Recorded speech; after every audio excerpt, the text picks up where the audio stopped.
morning mga kasambay.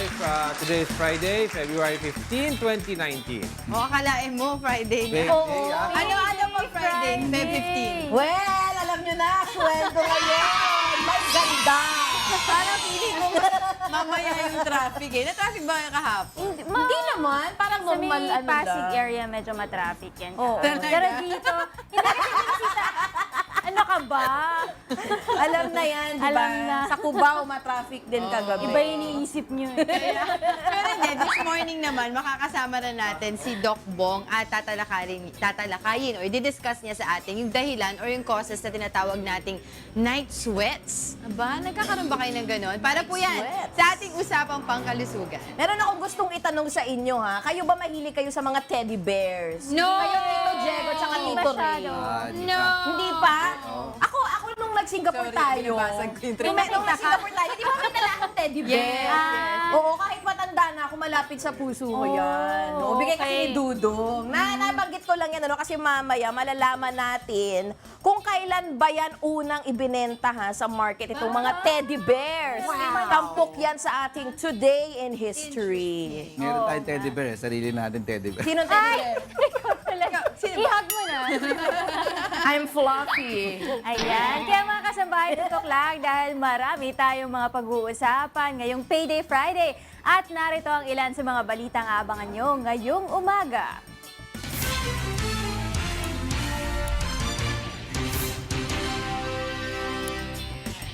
Rappler CEO Maria Ressa nagpiyansa na sa kasong cyber libel. International journalist at iba pang personalidad tinuligsa ang umano'y pagsikil sa malayang pamamahayag ng Duterte administration. Grupo ng mga commuters na nawagan sa Commission on Elections na maglabas ng guidelines kaugnay sa pagsasagawa ng motorcade ng mga kandidato sa 2019 midterm elections. Tandang Sora flyover at intersection sa Commonwealth Avenue isasara simula sa February 23 kaugnay ng nagpapatuloy na construction ng MRT-7. Pagbigat ng daloy ng trapiko sa lugar, asahan na ayon sa MMDA. Pambato ng Cebu sa Wishcovery 2 Grand Finals, lubos ang pasasalamat sa suporta ng kanyang mga kababayan. Eto na at mga dating players ng Hinebra at Pure Foods, puspusan na ang paghahanda para sa nalalapit na PBA Legends Return of the Rivals sa darating na linggo. Yan ang mga balitang aabangan ng ating mga kasangbahay ngayong umaga. At dahil Biyernes ngayon, sino ba ang mga makakasama natin mamaya? Siyempre, ang Wishful! At later ha, mga kasangbahay, sasamahan tayo ni na Princess, Louie Ann, Carmela, Kimberly at Ace. At abangan nyo rin ang kanilang mga aawiti na talaga namang swak na swak ngayong Pebrero. Excited na akong malaman Oo, yung mga- makikijamming tayo For mamaya. sure, oo, tayo, ma'am. Makikikanta tayo sa kanila sa background na nga lang. Kaya stay tuned, mga kasagbahay. Kung hindi man kayo makakapanood sa TV, ay pwede yun rin naman kaming mapanood sa pamamagitan po ng inyong computer or cellphones. Yan po ang aming live streaming sa untvweb.com. At bukod po sa ating website, pwede nyo rin po kaming masubaybayan kahit nasaang lugar pa kayo sa pamamagitan niya ng ating Facebook Live. Pero bago natin puntahan ang lahat ng yan, narito muna ang ating top stories for today.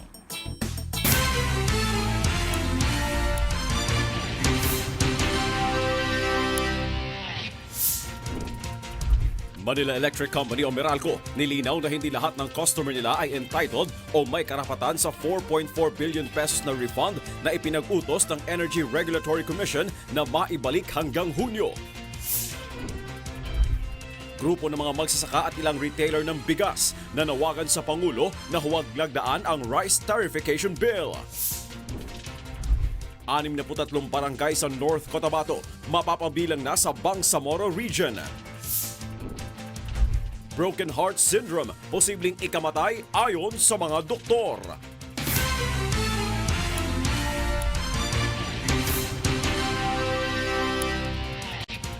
Magandang umaga po mga kasambahay. 51 minuto na po makalipas ang ika-4 ng umaga. Una po sa ating mga balita ngayong umaga. Nilinaw ng Manila Electric Company o Meralco na hindi lahat ng customer nila ay entitled o may karapatan sa 4.4 billion pesos na refund na ipinag-utos ng Energy Regulatory Commission na maibalik hanggang Hunyo. Ang detalye ng ulat ihahatid sa atin ni Mon Hokson. Hindi dapat umasa ang mahigit 6 na milyong customer ng Meralco na makakatanggap pa sila ng refund. Nilinaw ng Meralco na malaking bahagi na ng ipinag-utos sa kanila ng Energy Regulatory Commission na ma-refund ay naibalik na nila sa halos lahat ng kanilang mga customer. Taong 2003 nang bumuo ng Refund Management Task Force ang Meralco upang tutukan ang refund sa customer. We finished it. So naibigay yung malaking bahagi na nito. Ano? Sabi nga kasi kung if it's 30 billion, naibalik na namin halos lahat, no? Dun sa 32 billion refund. Ipinaliwanag ng Meralco na taong 2002 nang magdesisyon ng Korte Suprema na kailangang maibalik ng Meralco ang 32 billion pesos na income tax na nasingil nito sa mga customer. Matapos nito ay unti-unti na anilang ibinalik ang dapat maisauli sa mga customer mula 2002 hanggang ngayong taon. Tiniyak ng Meralco na kung aktibo kang customer ay nakatanggap ka na ng refund sa paraan na nabawas ito sa iyong electric bill. Ang 4.4 billion pesos na ipinag-uutos ng ERC na maibalik hanggang Hunyo ay mula na lamang sa mga terminated account at mga hindi aktibong customer. Pag sinabing terminated, at some point in time, customer ka namin. Pero, dumating yung punto na hindi ka na customer ng Meralco dahil yung account mo ay naputol na-terminate na. Kaya lang, batay dun sa timeline, mayroon pa rin itong mga terminated accounts na ito, they are entitled to the refund. Kaya yan yung hinahanap natin ngayon. Marami sa mga terminated account ay hindi na mahanap ng Meralco kung kaya't mahirap na maibigay ang refund. Kung sa tingin naman ng isang customer ay hindi pa sila nakakatanggap ng refund, maaari silang mag-inquire sa Meralco upang malinawan ito. Samantala, nagsagawa naman ng kilos protesta ang isang militanteng grupo sa harapan ng tanggapan ng Meralco upang hilingin na madaliin ang refund. Kasi ang problema, pag naniningil ang Meralco at wala kang pambayad, immediate ang pagpuputol. Pag sila naman ang kailangan magbayad, ay inaabot pa ng halos ilang taon na. Ang kaso ng bilyong refund ng Meralco ay nagsimula noong 1997 nang kontestahin ng mga pribadong grupo na hindi dapat isinasama sa operational expenses ng utility company ang kanilang income tax. Mon Hokson, UNTV News and Rescue, Pasig City. Muli namang nanawagan kay Pangulong Rodrigo Duterte ang ilang grupo ng mga magsasaka, tendero ng bigas at maging mga empleyado ng National Food Authority na huwag lagdaan ang rice tarification bill. Pangamba ng grupo, mawawala ang supply ng murang bigas sa palengke kung maisa sa batas ang naturang panukala. Yan po ang ulat ni Ray Pelayo.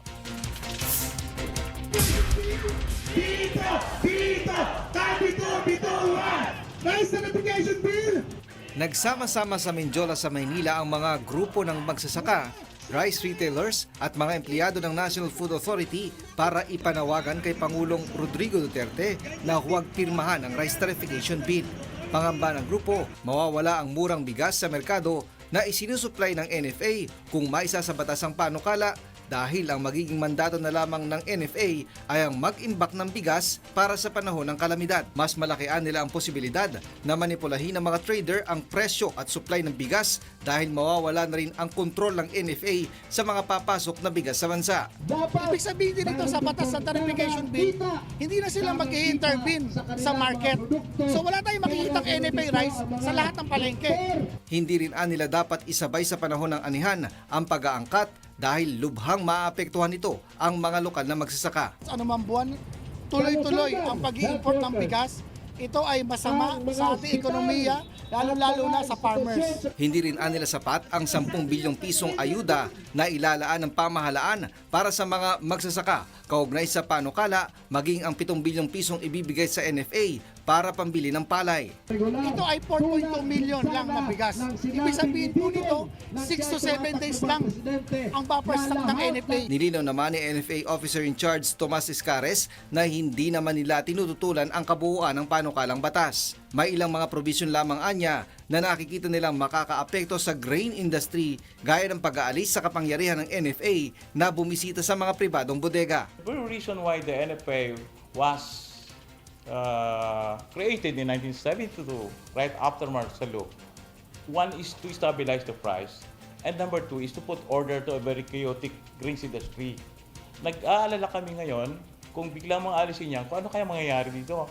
Hindi pa rin naman anya masasabing tuluyan ng mawawala ang supply ng NFA rice sa merkado at maaaring masolusyonan pa ito sa gagawing implementing rules and regulations. Sa ngayon anya ay may 14 na milyong bags ng bigas na nakaimbak ang NFA at tatagal pa hanggang sa Agosto ang supply nito para sa merkado. Ray Pilayo, UNTV, News and Rescue, Quezon City. 4:57 na po ng umaga. Mapapabilang na sa Bangsamoro Autonomous Region in Muslim Mindanao o BARMM ang 63 barangay sa 7 bayan ng North Cotabato. Tumanggi namang mapabilang sa bagong Bangsamoro Region ang 6 na bayan ng Lanao del Norte. Para sa detalye narito ang report ni Ai Kumigel.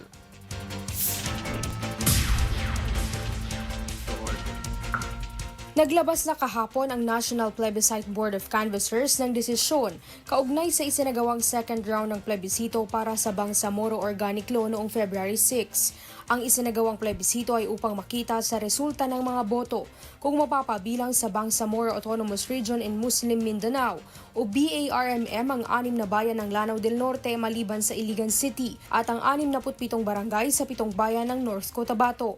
Batay sa inilabas sa desisyon ng COMELEC, mayoriya sa mga barangay sa North Cotabato ay mapapabilang sa BARMM. Kabilang dito ang Barangay Dunguan at Tapudok ng Alyosan, North Cotabato, 7 barangay ng Carmen, North Cotabato, 7 barangay ng Kabakan, North Cotabato, 13 barangay ng Midsayap, North Cotabato, 12 barangay ng Pigkawayan, North Cotabato at 22 barangay ng Pikit, North Cotabato.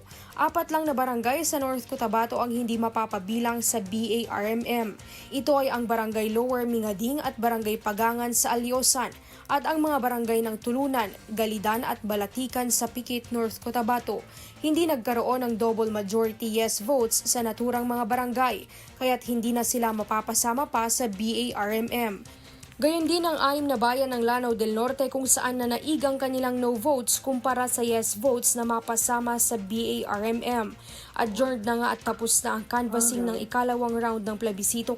And after proclaiming that more than majority of the valid votes cast during said plebiscite chose to ratify the Bangsamoro Organic Law, the Commission would like to take this opportunity to extend our deepest gratitude and congratulations to all the men and women who worked tirelessly for the success of this plebiscite. Nakatakda namang magpadala ang COMELEC and Bank na tumatayong National Plebiscite Board of Canvassers o NPBOC ng kopya ng kanilang desisyon sa Pangulo, sa Senado at sa Kamara para sa pagpapatibay ng ratifikasyon sa Bangsamoro Organic Law. Aiko Miguel, UNTV News and Rescue, Manila. Nagbabala ang mga eksperto sa lahat ng mga broken-hearted dahil kapag hindi umano ito nagamot ng tama, ay maaari itong ikamatay. Naku po. Kaya naman ilang tips ang ibinahagi ng mga eksperto para sa mga nais na agad maka-move on. Eksperto yan, ha? Saan ka pa? Kung ano-ano po yan, alamin natin kay Grace Cassie. Nabubuhay ka pa rin ba sa nakaraan?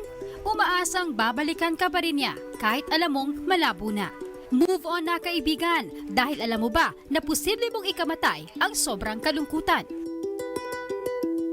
So, pwedeng 1, maging major depression na siya, talagang mental disorder. 2, pwedeng sabihin mo ayaw mo na itong nararamdaman mo. It can lead to suicidal attempt or to fulfill a suicide.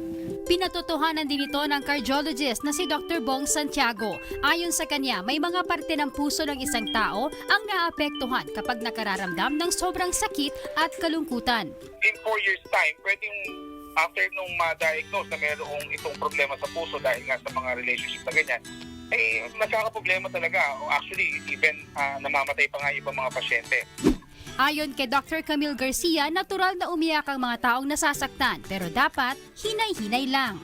Pag umiiyak na, lalo na pag yung sawi sa pag-ibig, the most is 15 minutes na tuloy-tuloy because it can lead to a heart attack.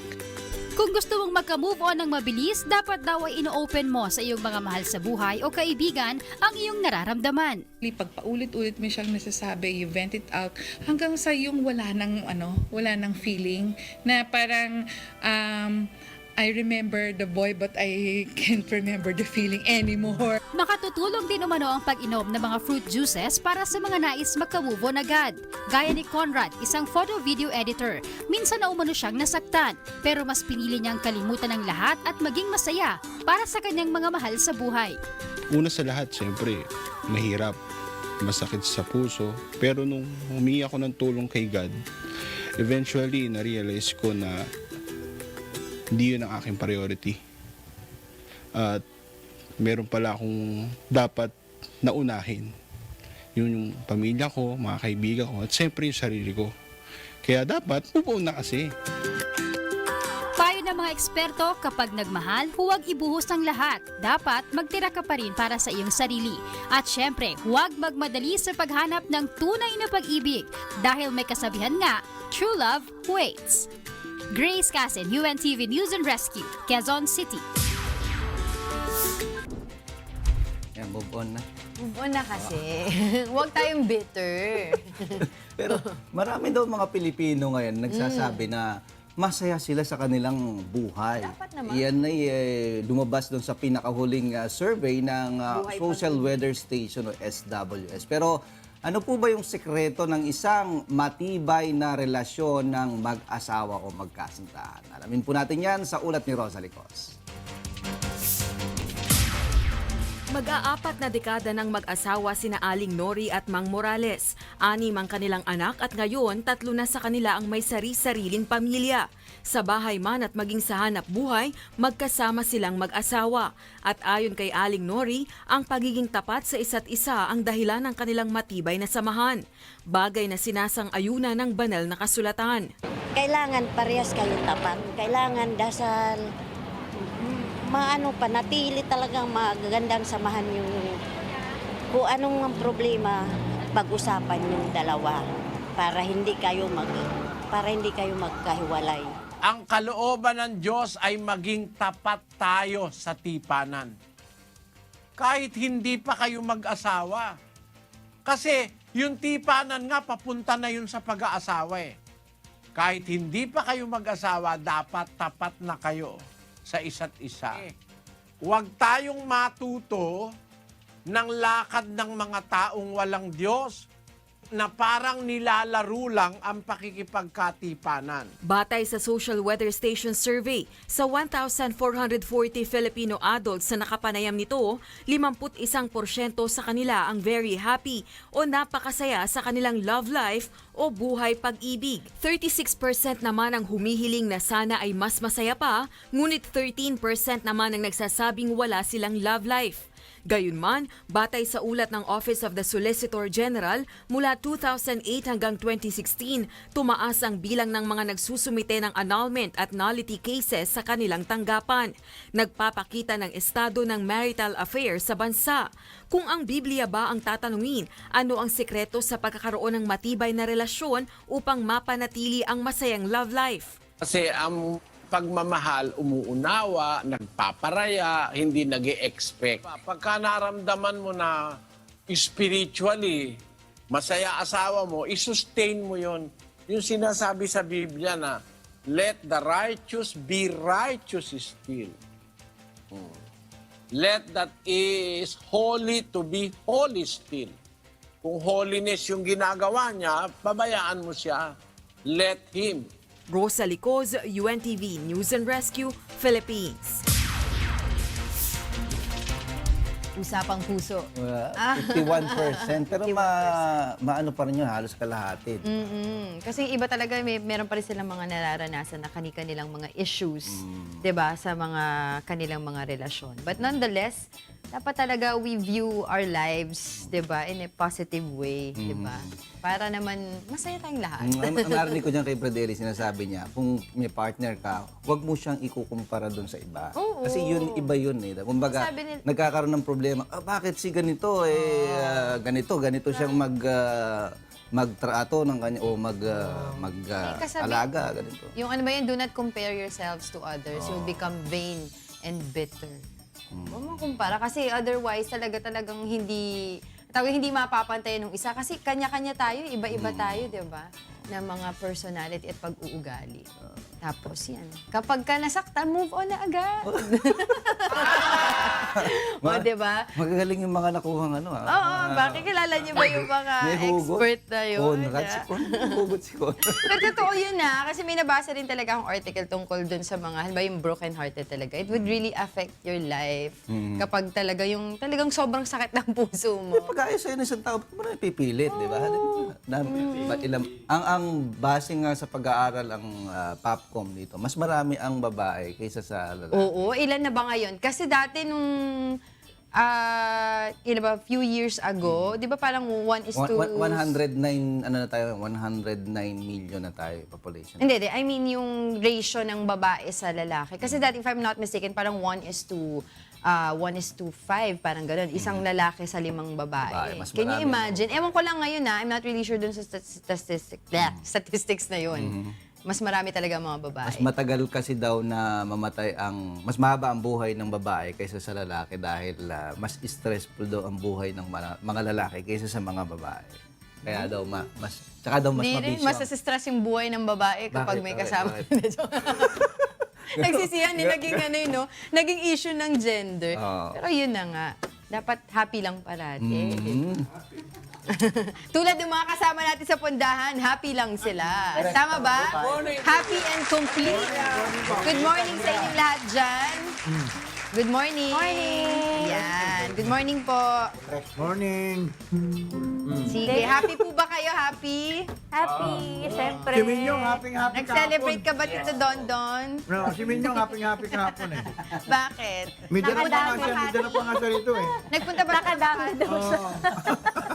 Dala pa siya, sabon, mabango. O siya, sige. Take it away, mga pundahan people. May chinelas pa Kapag piyansa na si Rappler Chief Executive Officer Maria Ressa matapos arestuhin dahil sa kasong cyber libel. Tinulugsa naman ng mga international journalist at ilang personalidad ang umunoy ginagawang pagsikil ng Duterte administration sa malayang pamamahayag sa bansa. Tignan natin ang ulat ni Bernard Dadis. Matapos ang magdamag na pagkadetine sa National Bureau of Investigation Cybercrime Division, nagtungo kahapon si Rappler CEO at Executive Editor Maria Ressa sa Manila Regional Trial Court upang maglagak ng piyansa na 100,000 piso para sa kinakaharap na kasong cyber libel. Sa 6 na kaso ng veteranong mamamahayag, itong unang beses na inaresto siya ng mga otoridad. Ito rin ang ika-6 na beses na naglagak siya ng piyansa sa loob ng 2 buwan. Ayon kay Ressa, ang paghuli sa kanya isang malinaw na pagyurak sa karapatan ng mga mamamahayag sa bansa na nagiging kritikal sa kasulukuyang administrasyon. I always said that when I look back a decade from now, I want to make sure that I have done all I can. We will not duck. We will not hide. We will hold the line. Bumuhos naman ang simpatya ng international community at ilang personalidad kay Maria Ressa. Sa Twitter post ng CNN Chief International Anchor na si Christiane Amanpour, tinawag nitong desperado ang gobyerno dahil sa pag-aresto sa isang mamamahayag.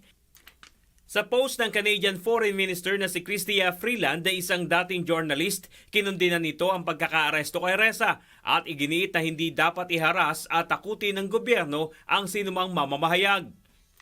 Maging ang direktor ng Global Press Freedom of Expression at UN Special Rapporteur na si Agnes Callamard nagpahayag rin ng simpatya at suporta kay Maria Ressa. Ikinagalit rin ng iba pang international press freedom advocate ang umano'y hindi makatarungang pagtrato kay Ressa ng Duterte administration. Nanawagan naman sa pamahalaan ang International Media Watchdog na Committee to Protect Journalists na bawiin na ang mga kasong isinampa laban kay Ressa at itigil na ang anilay pangaharas dito. Sagot naman ng Malacanang, hindi dapat iugnay ang kaso ni Ressa sa issue ng press freedom at pagiging kritiko ng Administrasyong Duterte. Samantala, itinanggi ni Pangulong Rodrigo Duterte na kilala niya si Wilfredo Keng, ang businessman na nagsampa ng kaso kay Ressa. Hindi ko kilala yan si Deng. Frankly, I do not know him and what prompted him to file a case. Nag-ugat ang kaso kay Ressa sa reklamong isinampa ng negosyanteng si Wilfredo Keng dahil sa isang artikulong inilathala ng Rappler noong May 2012.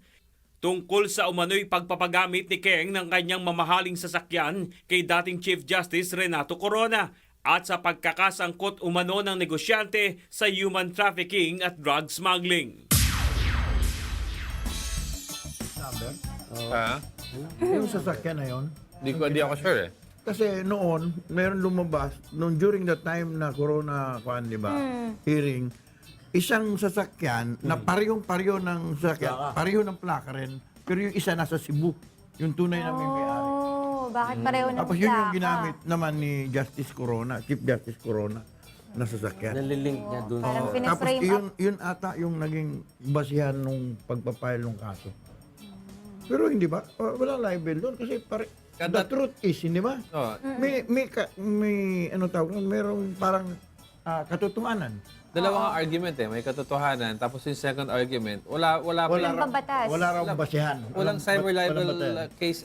Ano nun eh. Hindi wala Later Peter that Man eh. year Yes. pa. Wala pang 2012 cyber pero nun. later Oh, that it's only year libel. pa. Libel lang. Oo. Kinaso mo, cyber libel. Pero libel, I'm telling the truth, hindi ano. Di ba? Based on the fact. Based on the fact yun. Oh, so, This is the 6th time na nag-bail siya. Tingnan sa natin. mga Kasi kaso niya. mahirap pa na, baka masubjudice tayo. Nabigat yung ano ka ng libel. Pati ka mag-anak doon sa didimanda ka eh. Oo, kung saan probinsya. Dahil sa'yo, nakakantsawan ako ng mga kapitbahay ko rito na Kahihiyan. Kahihiya ka. Kaya, Oo. saan ako makakarating.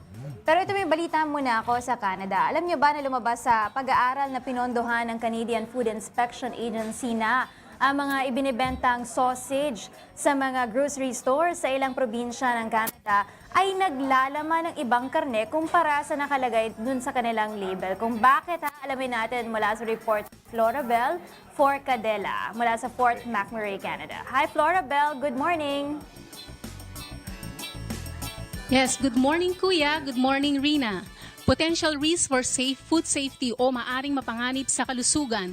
Ito ang ipinahayag ni Professor Robert Hanner ng University of Guelph kaugnay sa kanilang natuklasan sa mga ibinebentang sausages sa mga grocery stores sa ilang probinsya ng Canada. Natuklasan sa isinasagawang pag-aaral na 14% ng mga ibinebentang sausage ay hindi naglalaman ng karne alinsunod sa nakalagay na label nito. Batay sa pag-aaral ng kinomisyon ng Canadian Food Inspection Agency, kumuha ng 100 iba't ibang uri ng sausage mula sa mga grocery sa 3 lokasyon sa Ontario, Quebec at Western Canada. Ilan sa mga ito ay mula sa 5 beef sausage sample na kinuha, nakitaan ito ng 1% ng karne ng sheep o tupa.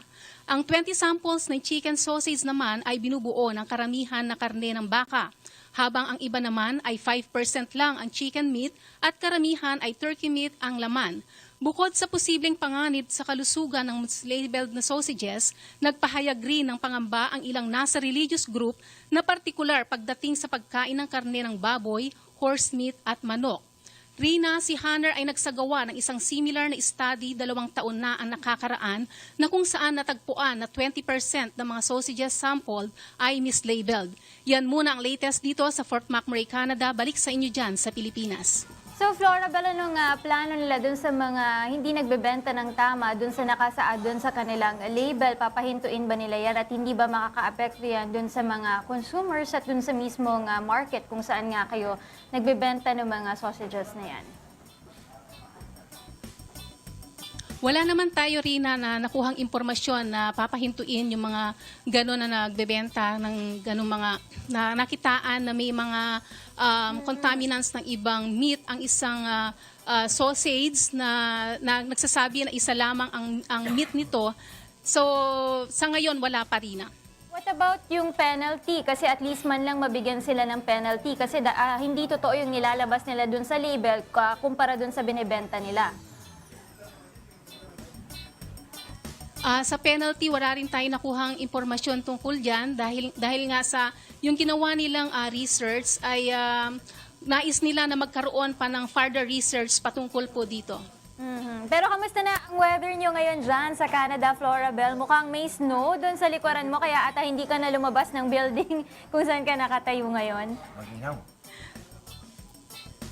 Tama ka dyan, Rina. Sa ngayon talagang meron pa rin extreme cold warning dito sa lugar namin, kaya nandito kami sa loob. Ang weather namin ngayon dito ay negative 17, feels like minus 26 degrees Celsius. So hanggang kailan nyo mararanasan yung malamig na weather dyan tsaka yung snow? Dito sa aming lugar, hanggang April pa itong snow sa amin. Kasi ang winter dito ay usually nagtatagal ng hanggang 6 months, ganun. Tagal din pala hanggang April. Dito sa amin, summer na kapag April. Pero maraming salamat at ingat kayo dyan, Florabel Forcadella mula sa Canada. Lamig doon, ha? Pero malamig? Negative 17 feels Dito sa atin, like... positive. Pero malamig kaninang umaga. Malamig kaninang umaga. Hindi ko malamig din. Kanina rin. Oo, kanina rin. Malamig din. Okay. Kahit di na mag-aircon. Ginagamit natin ngayon. Celsius pa rin. Celsius pa rin po. Celsius pa rin. Tingnan mo kung ano yung mali, ano? Eh, lagi naman Pilipino, ganun eh. Tingnan mo, ginagamit natin yung nagsabi ng mali na ang freezing point din nag-i-start ng 100. Boiling point is Boiling point. Zero. Direction ni Jones, dapat yun ang ginagamit natin. Eh ngayon, hanggang ngayon, Celsius pa rin. Celsius. Pinagbebenta pa rin tayo ng sapatos sa Marikina. Malamig ang simoy ng hangin. Hello sa mga nasa living room. Talent. Oo. Good morning! Good morning sa inyo. Hello, Doc Boy. Yes, good morning. Masaya kami. Nakapunta ka dito. Oo naman, lagi na. Oo, pero ito may balita tayo sa ibang bansa sa Singapore dahil nga paparusahan ng repatriation o papauwiin ng sariling bansa ang isang work pass holder sa Singapore kapag napatunayang nangutang sa mga hindi lisensyadong money lending. Alamin natin ang buong detalye sa ulat ni Mary Jo Maleriado na live dyan sa Singapore. Good morning, Mary Jo! Yes, Kikay, good morning at good morning, Kuya. Ipinatutupad na simula ngayong taon ang batas na nagbabawal sa mga work permit holder na nagtatrabaho dito sa Singapore na mangutang sa mga hindi lisensyadong money lenders. Ang pagbabawal na ito ay mula sa joint statement na ipinilabas ng Ministry of Manpower at Ministry of Law noong October 4 nakaraang taon. Ito ay dahil sa paglobo ng mga umuutang. Mula sa 7,500 na mga foreigners na umuutang noong 2016 ay umakyat ito sa 35,000 noong nakaraang taon. Nakasaad rin sa joint statement na inilabas na extended din ang aggregate loan cap sa mga foreign workers sa Singapore. Hindi na lamang sa mga Singapore citizen at permanent resident.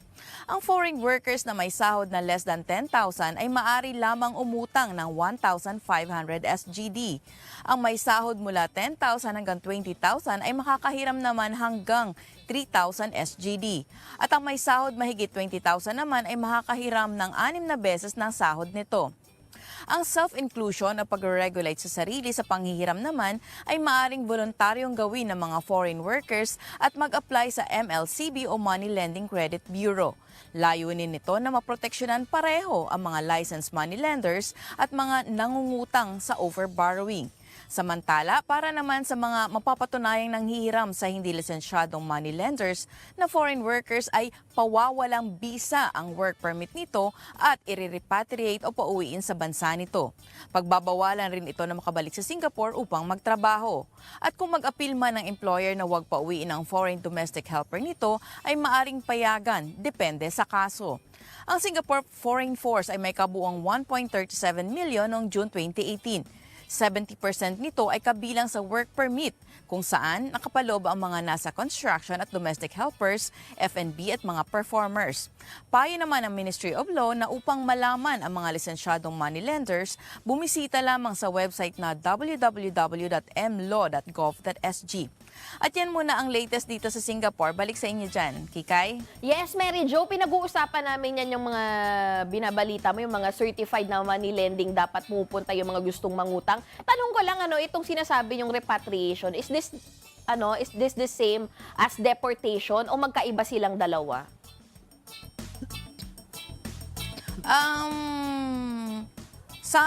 Sa amin dito, pareho lang naman silang pauwiin sa Pilipinas, Kikay. So, ang magiging kaibahan lang nito, may kasama ito na hindi na muling makakabalik dito sa Singapore. Mabigat pala ang parusa. Oo, kaya dapat mangutang tayo doon lang sa mga certified, no? Kayo rin naman ang makaka-benefit. Bawal ata ang 5-6 doon Yes, eh. Kikay. Oo. Bawal ang 5-6 doon. Pero kamusta naman yung weather nyo dyan sa Singapore? Dito ngayon ay 26 degrees naman. Medyo malamig kasi madaling araw pa. Oo, pero kapag dating ng hapon, parang umiinit din ba parang dito sa Pilipinas? Yes, Kikay, mainit din pagdating ng hapon. Nandito na yung mga kasama na. Pagdating ng hapon, mainit na din. Pero asap lang hindi siya umuulan. Nagsisiguro Nako, Kikay, Mary kaya Jo, uminit. mag-ingat ka sa mga nasa likuran mo. Mamaya sa'yo mangutang yung mga yan. No? Pero balita ko, may gusto daw kayong batiin. Yes, nandito ang mga kasama natin. Meron dito tayo galing sa Indonesia, galing Pinas, iba-iba. At saka mga kasama na, mga bagong cast ito. Ang tawag daw nila ay dropouts. Babati kami ng Good Morning, Kuya! Salamat sa iyo at sa iyong mga kasama, Mary Jo Malariado, live mula sa Singapore. From Singapore naman, balik tayo ng Pilipinas. Yes. Pinapayagan na ng pamunuan ng Metro Rail Transit o MRT Line 3 ang mga pasahero na magdala ng mga liquid items na hindi lalakpas sa 100 milliliters ang dami. May report sa atin dyan na live si Asher Kadapan Jr. Asher, good morning. Yes, good morning Kuya, good morning Doc Bong at good morning din sa ating mga kasangbahay. Doc Bong, inanunsyo nga kahapon ng pamunuan ng Department of Transportation, Metro Rail Transit o DOTR MRT Line 3 ang pagrebisa ng pulisiya kaugnay sa pagpasok ng mga pasahero ng mga liquid items sa loob ng istasyon o tren. Simula kahapon ay pinapayagan na ang mga pasahero na magdala ng mga liquid items kung ito ay may dami lang na 100 milliliters o mas maunti pa. Kabilang dito ang mga bottled water, drinks at iba pang uri ng likido tulad ng pabango, rubbing alcohol or isopropyl alcohol, ethyl alcohol, hand sanitizers. Bukod dito ay muling ipinapaalala ng pamunuan ng tren sa mga pasahero na kunin na ang mga kumpiskang items mula nang ipinatupad ang pagbabawal ng anumang likido. Maaari lang na makipag-ugnayan sa kanilang mga station supervisor sa istasyon kung saan ito nakumpiska.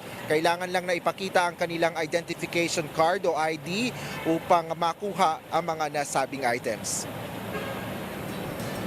Doc Bong, sa ngayon ay patuloy pa rin ang operasyon ng MRT3 dito sa may SL o dito sa may North Avenue Station. At dito tayo ngayon sa may kahabaan ng EDSA. Sa ngayon ay meron ng 7 tren as of 5 a.m. na tumatakbo dito sa linya ng MRT. At meron ding mga nakantabay na point-to-point buses na patuloy naman na naghahatid sa mga pasahero na gustong sumakay dito at tinatangkilik ito kaysa sa pagsakay sa MR3 bilang alternatibong sasakyan papunta sa May Ortigas at Ayala.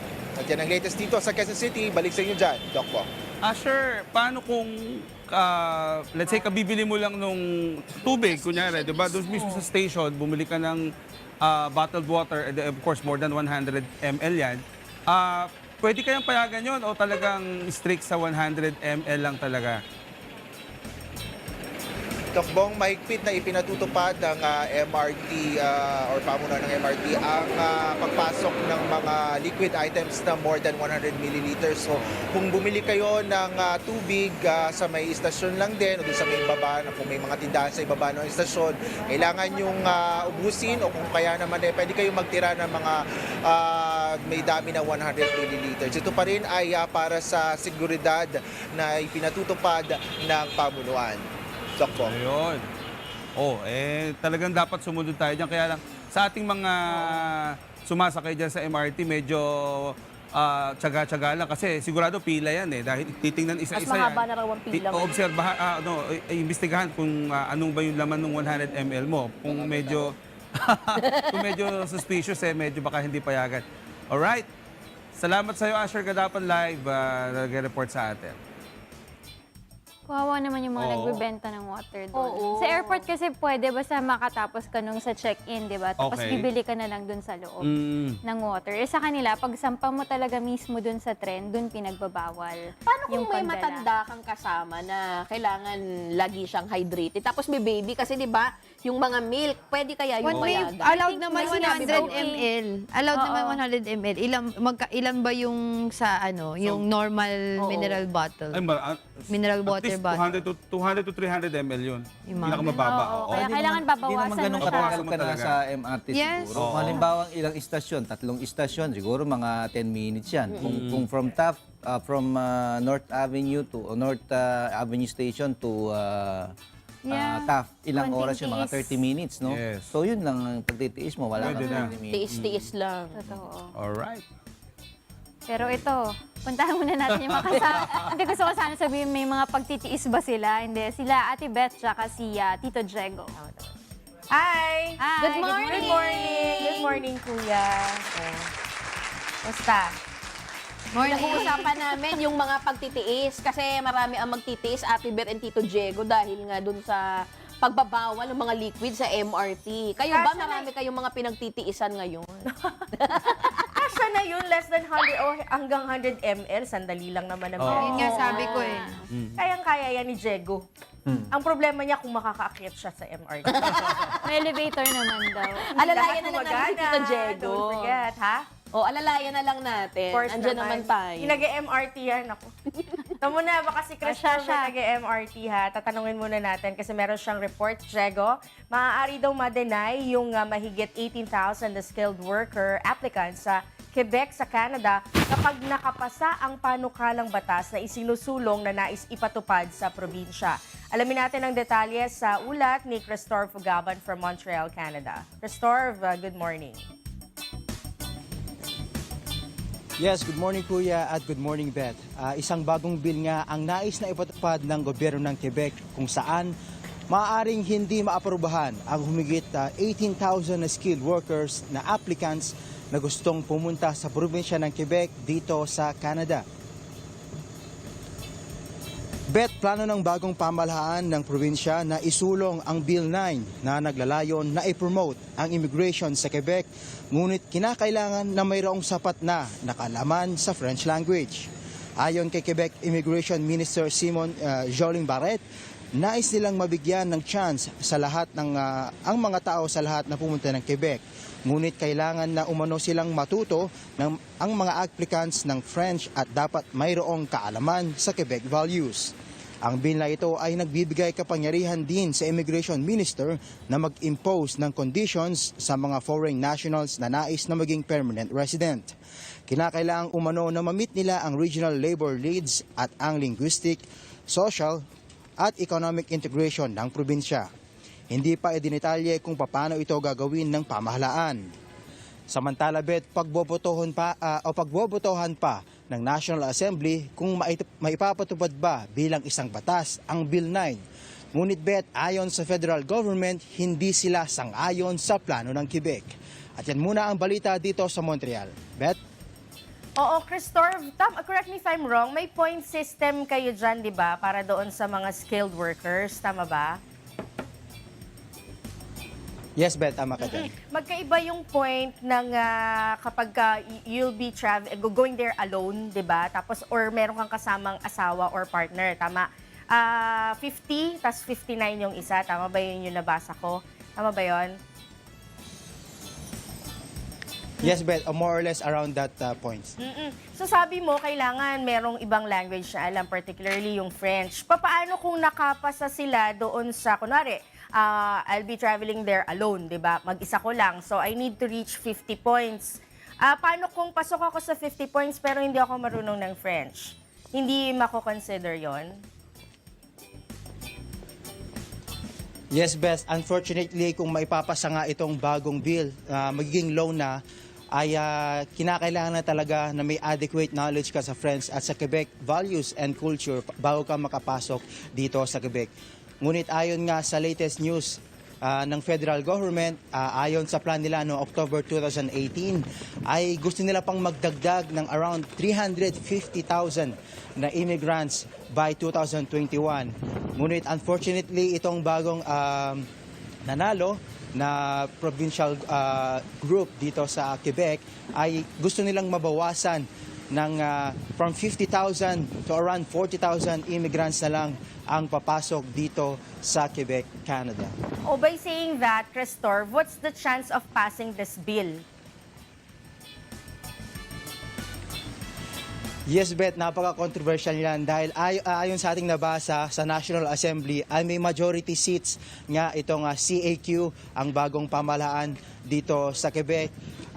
Inaantabayanan pa rin natin na i-table itong topic na ito patungkol sa Bill 9, pero maaring malaki ang tsansa na maaprobahan nito dahil majority nga ng seats sa National Assembly ay in power ng majority government dito sa Quebec. Alright. Sige, Crestor, anong temperature? Naku, umuusok ang bibig ni Crestor.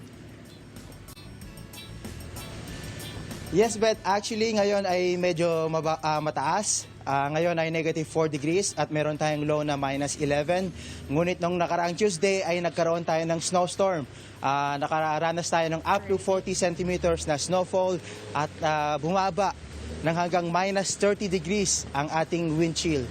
Alright. At Bet, although malamig ngayon dito, gusto sanang bumati ng mga kasama. Andito si Regina at kami ay gustong bumati ng Good morning, Kuya!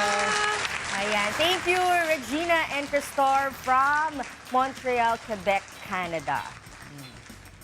Balik tayo sa Philippines. Medyo mainit daw. Mainit pero umuusok yung bibig niya, di ba? Negative 4. Siguro kasi yung recent weather, di ba? Ay, oo, kasi 20, 25, negative 30 nga daw sila.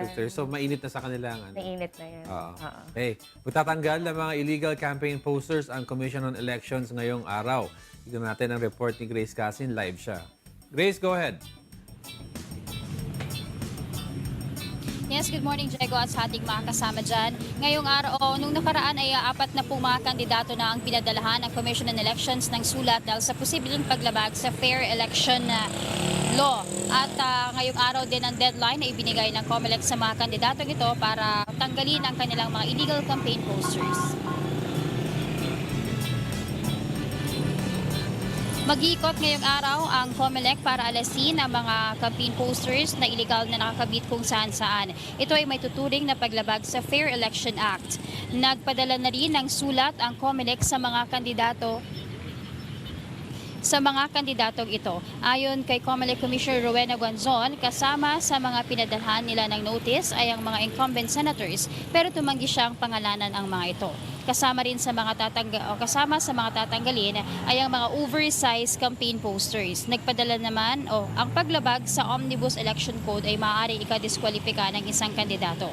Samantala, hiniling naman ang Commuter Safety and Protection sa COMELEC at MMDA na maglabas ng panuntunan sa pagsasagawa ng mga motorcade. Ngayong nagsimula na ang campaign period. Ito ay upang makabawas umano sa mas matinding traffic.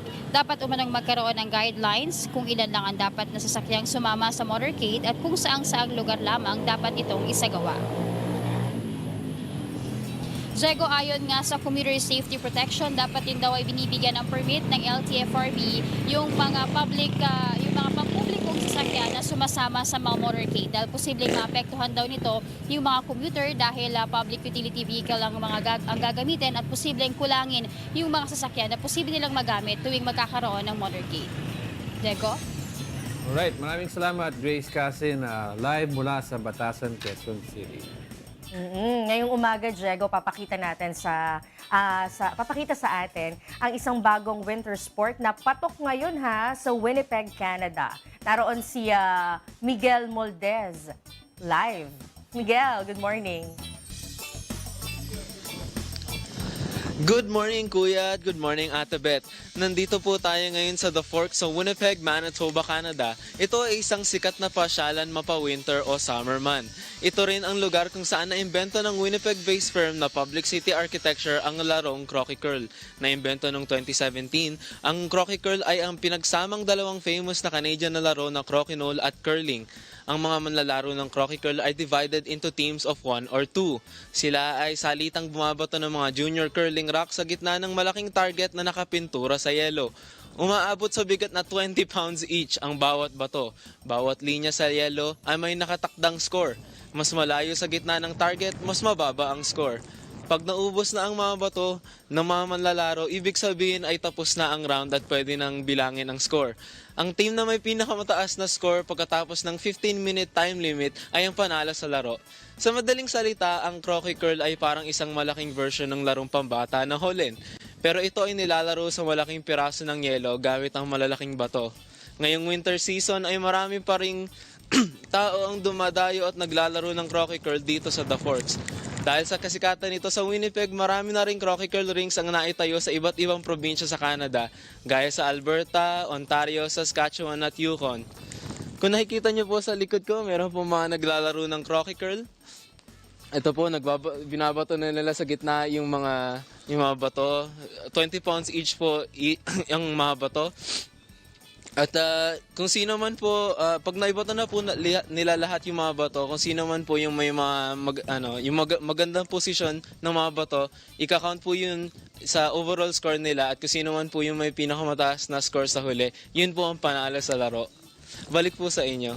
So, paano to, Miguel? Sabi mo kung sino yung unang makaubos ng bato. Tama? Tapos, meron silang, kunwari, 3 sets. May mga per set ba? Ilang sets if meron? Opo, meron pong sa tournament po na ginawa nila nung huling, nung past week po, meron pong 15-minute time limit. So kahit ilang rounds po yon. So each round is kung ilan man po yung kung once na maubos na po yung mga bato na binato nila, yun po yung end ng 1 round. So at the end of 1 round po, ibibilang na nila lahat yung posisyon ng mga bato, kung meron pong mga naka-bullseye or meron naka 10 points, 5 points, ganun po. Tapos i-add na po nila yun sa overall score.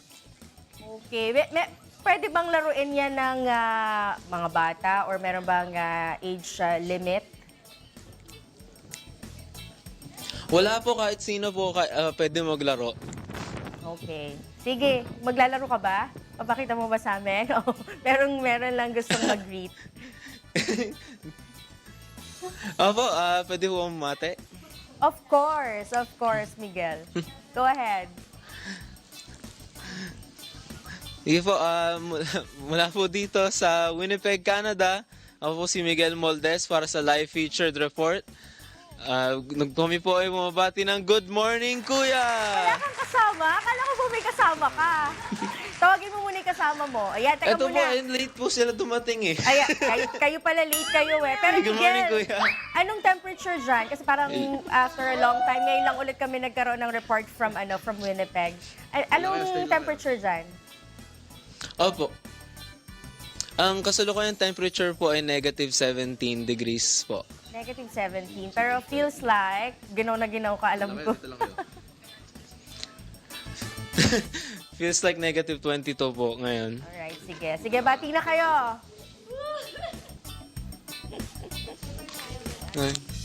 Ay, bati na doon. Good morning, Kuya! Good morning, Kuya! From Winnipeg! Alright. Thank you so much, Miguel Moldez, at sa iyong mga kasama dyan sa Winnipeg, Canada. Ano daw? Ano to temperature? Negative 17. Negative 17 feels like negative 22. 22. Dito, malamig. Malamig. Palamig ng palamig. This morning, yeah. malamig, no? Sa amin, na-chinek ko kaninang umaga, 21 yata. 21. Kasi these past few days, although ginawa na ako pag morning, hindi ako yung nag-chill. Naliligo? Hindi, nag-chill. So Okay. kaninang umaga, Chill ka? Paglabas? yung na ano, yan Ako'y nilabutan. Oo, yun. Parang mas malamig pa sa labas. Ano ba kaysa kanina, Ray? Sa Ano na-record? Sa Metro Manila? 22, 5 a.m. Oh, not so. Pero the other day, 21, di ba? Oo. Pero kasi siguro may hangin kanina, kaya medyo ibang dating no? Tama, Sa Baguio, 11.2. Pero yung sinasabi mo, hindi pa rin yung feels like, ano? Hindi pa. Hindi pa yun. Yun yung recorded o actual temperature sa may Science Garden sa Quezon City. Paano Ray, yung feels like parang, di ba, pag mainit, +4. Oo. Paano pag malamig? -4. Hindi, mas mababa ang temperature kasi pag hinipan ka ng hangin na may dalang malamig na temperatura, mas mababa pa rin. Hindi, oo nga. Kasi pag mainit, di ba, kunwari, 30 degrees +4, ang pakiramdam mo, 34. So pag malamig naman, kung 20, so -4, ganun ba? Mga ganon ang ating nararamdaman. Depende rin sa dala ng hangin din. Pero not actually, estimate lang yun. Hindi yun sa lahat ng pagkakataon. Kunyari, safe zone tayo, 22 degrees kanina. May hangin. Sabihin natin feels like 20? -3. Mga ganon. So, mga 19. Yes, correct. yeah. More or less. Ba't ba medyo mahangin ngayon, Ray? Yes, malakas yung amihan natin. Nakaka-apekto pa rin ngayon yan sa malaking bahagi ng ating bansa. Wala tayong bagyo LPA sa Philippine Air Responsibility. At sa mga maglalaba po ngayong araw, makakatiyo naman po ng ating mga labada. Kung tinatin yung radar natin, kani-kanina lang, meron tayong mga nasagap na mga pag-ulan, lalo na medyo malakas to sa Western Visayas natin, ilang bahagi ng Caraga Region at Central Luzon. At ayon sa pag-asa sa Metro Manila, today ay magiging good naman ang ating weather sa mas malaking bahagi ng Luzon. May mga mahina mga pag-ulan lamang dito sa may Eastern Visayas, lalo na sa may area ng Caraga Region. Pero yun, may mga thunderstorms, possibility ng mga thunderstorms. Pag yun po natapat sa inyo, medyo malakas po yung ulan niya, pero panandalian lamang. Mga 30 minutes o to 1 hour yung mga pag-ulan na yan. Pwede mag-flash flood? Sabi mo malakas yung mga pag-ulan. Yes, kung matatapat yung thunderstorms, wala tayong nakikitang ganong sinasabi ang pag-asa forecast nila. Uulan man, pero panandalian lang. Kumbaga biglaan yun, pabugso-bugso mga pag-ulan lang. Okay. Sige, anong pinakamainit kaya ang maitatala today? Dito Well, sa Metro Manila, mga 29 to 30 degrees Celsius lamig. tayo today. Malamig pa rin talaga. So, hindi man ganun kalakas pa yung amihan, pero yung breeze o yung dala niyang hangin ay medyo malamig. So, nag-expect pa tayo ng mas malakas pang amihan? Hindi na kasing lakas, Beth, no? Nung sinasabi ng pag-asa, hindi na kasing lakas nung mga naranasan natin, like nung last week ng January and first week ng February, hindi na ganun kalakas. Pero patuloy pa rin iiral this weekend yung amihan natin. Will it be colder this weekend? Parang ganito na lang din, hindi na kasing lamig nung mga nakaraan nating mga weeks na sinasabi ng pag-asa. And nasa kalagitnaan na tayo ng February, so ine-expect natin na maaaring sa mga susunod na ilang days na lang din ay maaaring medyo humina na uli itong amihan natin. Alright, sige. May gusto ka pa idagdag? Sunrise, sunset? Yes, sunrise natin ay 6:20 a.m. Ating sunset naman ay 6 p.m. Medyo patras na ngayon yung sunrise natin. So, medyo humahaba na yun. Medyo nag-uumaga na. Mas earlier yung ating sunrise ngayon. At yung ating sunset din ay medyo paatras na. So, dati 6:30 ang sunrise, di ba?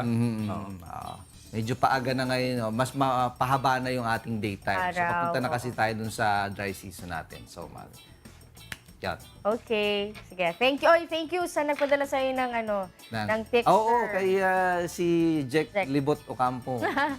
Jack Lagalag de Oo. Ocampo. Tawag Zambales. Zambales nung minsan. Okay. Salamat, Tata Ray P. Layo. Oo. Sige. Tawagin mo na yun dun sa bahay. Kabila. Living room. Senyo na.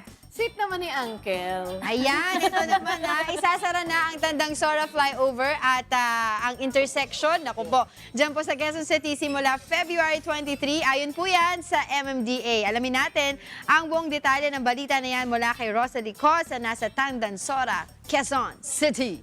Rosalie! Good morning, Kuya. Good morning, Angela. Asahan na nga ng mga motorista ang mas mabigat na daloy ng trapiko dahil simula February 23, araw ng Sabado, alas 11 ng gabi, isasara na ang flyover o Tandang Sora Flyover gayon din ang Tandang Sora Commonwealth Avenue intersection ayon sa Metropolitan Manila Development Authority o MMDA. Batay kay MMDA General Manager Jojo Garcia, magsisimula ng tibagin ang Tandang Sora flyover upang maitayo ang linya ng MRT-7. Tinatayang 2 taon, isasara ang flyover at intersection kaya maglalagay ng U-turn slot ang isa sa tapat ng Microtel para sa mga manggagaling ng Tandang Sora papuntang Katipunan. Samantalang ang isang U-turn slot ay ilalagay sa katapat ng CW Home Depot dito pa rin sa Commonwealth Avenue para naman sa mga manggagaling ng Katipunan patungong Tandang Sora. Pinag-aaralan na rin ng MMDA ang pagtatayo ng elevated U-turn slot na gawa sa steel, subalit maaari pa rin tumagal ng 3 buwan ng construction nito at isa ring usapin ay kung ang EEI Corporation, ang contractor ng MRT-7, ang gagastos nito. Tinatayang nasa 100,000 motorista na dumadaan sa kahabaan ng Commonwealth ang maapektuhan ng mas mabigat na daloy ng trapiko. 2 hanggang 3,000 motorista naman ang dumadaan sa Tandang Sora flyover. Angela, una nang napaulat na sa taong 2020 sana matatapos ang construction ng MRT-7. Subalit dahil sa mga legal issues, bunsod ng right-of-way acquisition, mauusog yan sa taong 2021. Balik sa inyo dyan sa studio, Angela. Alright, maraming salamat sa iyo, Rosalie Cos, live dyan sa Tandang Sora, Quezon City. Nako, magiging maano na yan, matraffic na doon sa area. Kasama kayo sa mga magiging apektado, no? Usually, dapat mga 20 minutes lang papunta dito, pero madadagdagan na yun. Pero yung sinasabi nilang yung MRT, ang tagal-tagal na niya, payat pa ako, ginagawa na yan eh. Pero hanggang kailan daw ba? Parang to emphasize yan. Diba? MRT-7 to. MRT-7 to. Ano bang MRT? Kailan ba nagsimula tatari? 2017 ata eh. Oo, Hindi, years ago. MRT1 yata sinasabi niya. Oo. Hindi, pero sa Commonwealth. Dito sa Akala ko, Commonwealth, payat pa ako dun. Hikay, nag-start yan mga around 2017. 2017. O, payat pa- Tapos hindi na ako ngayon, payat. sabi nga ni Rosalie Cos, ang target kasi supposedly 2020 matatapos. Oo. Pero at the rate it is going, dahil doon sa mga ibang mga issues, medyo mas matatagalan pa. Kaya Tapos nga, ngayon lang lang sa sila... North Ave, di ba, sinarado din nila Yes, yan. dapat last year pa yung pagbaklas na yun ng flyover eh. Oo. Sinasabi na nila yung last Dinelay year pa. nila. Ngayon lang Feb Kasi gagawin. holiday Napinahan season nga eh, sila dapat. dyan kasi yun sa circle ata, may sinakop na lane na Oo, hindi yung naman yellow dapat. lane. Pero minove na ulit nila. Minove Wala na, back di na na yun. nila. Tinanggal na nila yun. 2 Kaya piso ngayon- ata ang fine nila.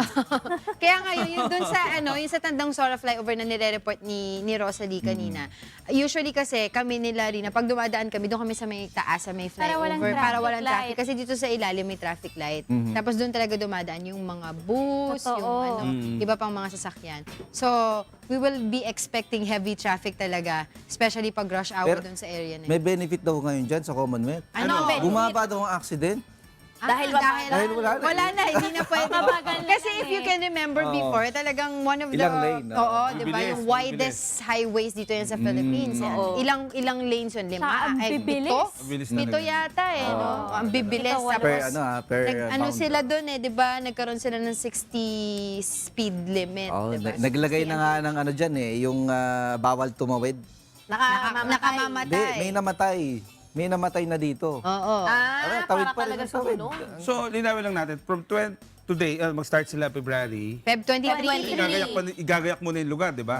Tapos, ang target supposedly 2020. Hindi So, na, hindi na yun. Hindi may stretch pa na another Mas-stretch 1 pa to 2 yun. years, maybe 3 years pa. Kaya kailangan niya sa Commonwealth, alam mo yung mga U-turns lang. Yes. Kasi Oo. pag hindi mo kabisado yun, pupunta ka doon sa mas malayo. Naku, hinabaan pa nila Oo, ngayon yung dapat mga ikot kabisado mo sa yan. U-turn. Although sabi nga nila with great sacrifice maganda naman daw yung magiging outcome Oo. nito. It's just that syempre, yung mga taga doon sanay sila kasi talaga ng maluwag yung. Tapos yung ibang mga business establishment on the right side na talaga natakpan dahil doon sa mga ginagawang construction doon. Ang daming nawala. Kasi hindi na sila pwedeng madaanan ng mga Sana mas consumers. madisiplina nila. Di ba may mga doon, ng mga traffic enforcers? Lagi yun eh. Meron silang nagbabantay doon. Sana mas madisiplina nila yung mga bus doon. Kasi talagang kahit na stop na talagang nagugo sila just to cross. Totoo yan. Nakakabala sila doon sa next na magugo. Pag natapos naman yan, maganda naman makikita Ayun nga. natin. Oo Yung nga. una, yung, di ba, magkakaroon ng luluwag na yung uli. At saka maganda yung maganda yung tawag dito, yung value ng mga property doon sa area. Oo. Si Tita Beth ka, bumili ka na ba saan ba, sa Tungko ba yun? Layo nun, baka doon. Yung Sa Fairview. pinaka MRT7? Sa Fairview yun eh. Fairview. Sa Fairview. Tayo ka doon. Sa Fairview. Lahat ng matatanaw mo, sa kanila yun. Balita ko, nagbibilihan na ng subdivision ngayon, naggagawa. Marami talaga doon. Mahal, sobrang Madami doon, madami talagang... I don't wanna live there. Bakit? Kasi yung mga nire-relocate. Oo, yes. Dami tao doon eh. Sa Tungko Tungko. Sa Tungko. Tungkong Mangga, San Jose del Monte. Iba pa yung tungkong baka. Tungkong... Anong May tungkong baka, di ba? Doon din sa dalawa yan, tungkong baka tsaka tungkong mangga. Hindi ko pa nabalitaan tungkong Luksong baka. Tatanong ko kay Nestor to. Sige, tanong mo kay Nestor. Uy, meron pala akong gustong ikwento sa inyo. Di ba kahapon kami ni Dudong nag-date? Oo. So, ang ginawa ko, nag-grocery kami. Nag-grocery ako ng mga... Sa grocery kayo nag-date? Hindi! Nag-grocery ako ng mga ipapag-date namin. Kasi nag-dinner kami ni Dudong. Bumili ako ng grocery. Hindi, pinaluto ko. Mamaya hindi makain kapag si Kika yan nagluto. Alam nyo ba, nung nakapila na, syempre, di ba, marami ang mga nag-grocery kahapon. Yes. Maraming mga hinahanda na pagkain. Mahaba yung pila. May na-witness ako, Doc Bong. Ano? Alam mo ba, yung isang lalaki, nung nasa cashier na siya, sinabi niya, yung tatlo na sumunod sa akin, sagot ko na yung bill. Natuwa ako. Sayang hindi ako nakaabot kasi pang-lima ako. Pero natuwa talaga ako na meron palang mga taong ganun. Kaya naisip ko, lahat ba ng mga kabutihan na maaring gawin ng tao nasa Biblia na o meron pang mga ilan na hindi nakasulat doon? May naiisip ba kayo? Meron bang, ano bang kabutihan ang naisip natin na Wala sa Biblia. Kayo ba may naisip? Wala pa akong na... Wala pa akong naisip. Pero Everything's in the Bible. para masagot yan, talagang makita natin yung eksaktong sagot yan. Alamin natin kay Brother Eli Soriano. Sa atin pong Biblically Speaking.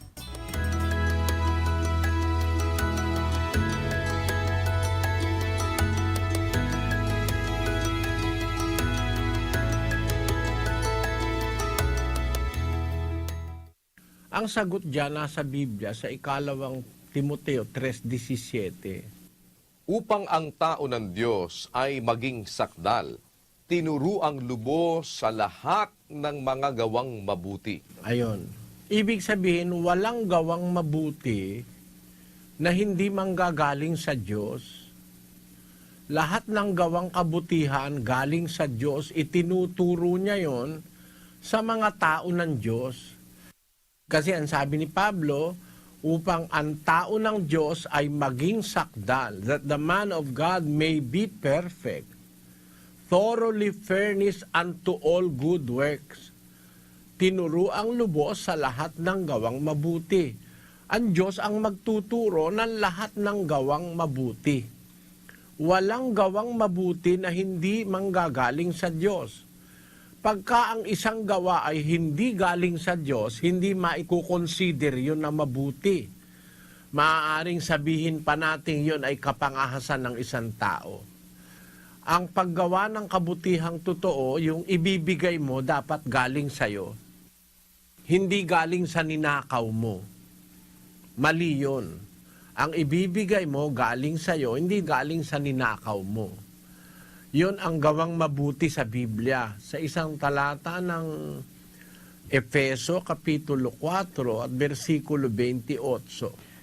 Ang nagnanakaw ay huwag nang magnakaw pa, bagkus magpagal, na igawa ang kanyang mga kamay ng mabubuting bagay, upang siya'y may maibigay sa nangangailangan. Ayun. Kailangan para kung gusto mong magbigay sa iba na nangangailangan, magpagal ka, gumawa ka ng kamay mo ng mabubuting bagay, huwag kang magnanakaw. Kasi pag nagnakaw ka, hindi mabuti yung gagawin mo. Kahit ipamigay mo pa, ay hindi mabuti yung gagawin mo. Kung tunay na kabutihan ang gusto natin, kapatid, lahat ng kabutihan nasa Biblia, itinuturo ng Diyos. Wala akong alam na kabutihang magagawa ng tao na hindi nasa Biblia.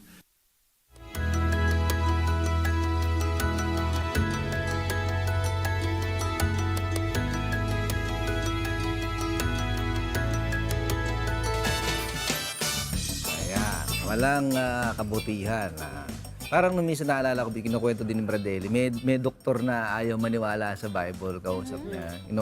Kinukwento ni Bradelli na, Oo. ano po ba hindi niyo pinapaniwalaan sa Bible? Dahil nag-cite ng mga, sa Bible, may sinasabi na maghugas muna ng kamay bago kumain or bago. Yun po ba, oo, tama po ba yun sa medical practice? Tama po. May mga binanggit si Bradelli na yung kumbaga yung tungkol sa medical na ginagawa dapat gawin ng tao. Ando doon. Oo, sang-ayon ng doktor. Bakit po kayo hindi naniniwala sa Bible? Nandun pala lahat. Mga ganon. Pati nga pagtutuli, nasa Bible eh. Oo, tama. Fingerprint, nasa Bible. Yes. Karaniwan na sinasabi rin naman na yung kabutihang nagagawa natin galing naman talaga sa Diyos. Hindi naman tayo nag-iisip ng pansarili. Meron talaga naturalesa ng kabutihan na bigay naman talaga niya. So para pag tama yung tanong nga kanina ni ano nga ba yung pwede mong isipin na kabutihan na hindi galing sa kanya? O wala sa Bible, diba?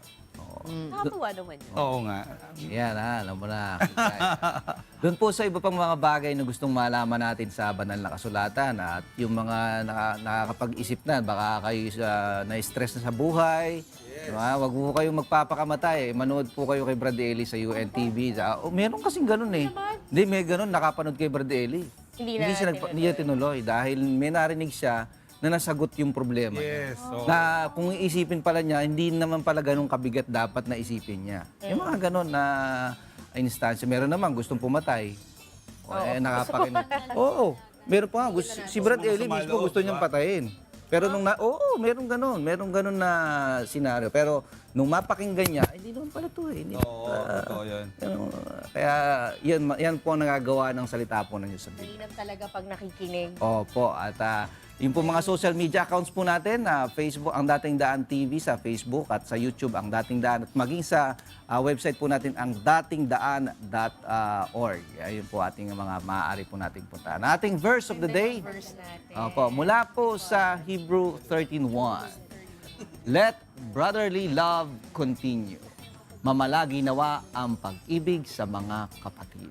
Yan. At mababasa din po yan sa ating Omega DG Bible application. I-download na po. Libre po yan. At marami po mga feature na maaari po natin mapakinabangan sa ating pong pagbabasa ng mga banal na kasulatan. Ang ating verse of the day was brought to you by Omega DG Bible! Powered by Vision 10!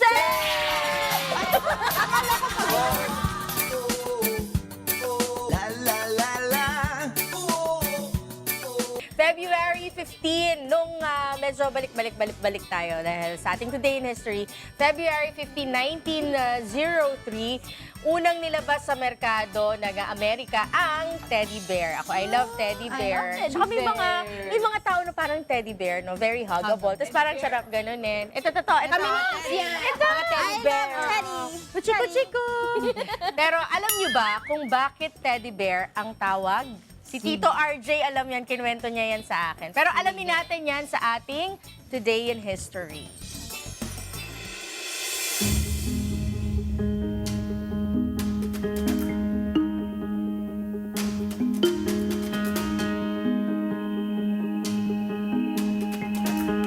February 15, 1903, nang unang ilabas sa merkado sa bansang Amerika ang teddy bear ng isang toy store owner at inventor na si Morris Mictum. Ang pangalang Teddy ay hango sa palayaw ng dating Pangulo ng Estados Unidos na si Theodore Roosevelt. Ayon sa kasaysayan, kilala bilang isang mangangaso at conservationist si Roosevelt.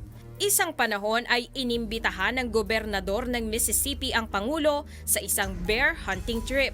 Ngunit hindi kagaya ng iba nilang kasamahan sa pangangaso. Walang natagpo ang oso ang nooy presidente ng Amerika. Kaya ang ginawa ng isa sa mga alalay ni Roosevelt ay kumuha ng isang oso at itinali sa puno upang patayin ito ni Roosevelt. Ngunit tumanggi si President Roosevelt na barilin at itinuring itong unsportsmanlike dahil ang naturang oso ay defenseless o walang kakayahang ipagtanggol ang sarili. Kumalat ang balita at dahil sa nangyaring insidente ay ipinangalan sa laruang oso ang pangalan ni President Theodore Roosevelt.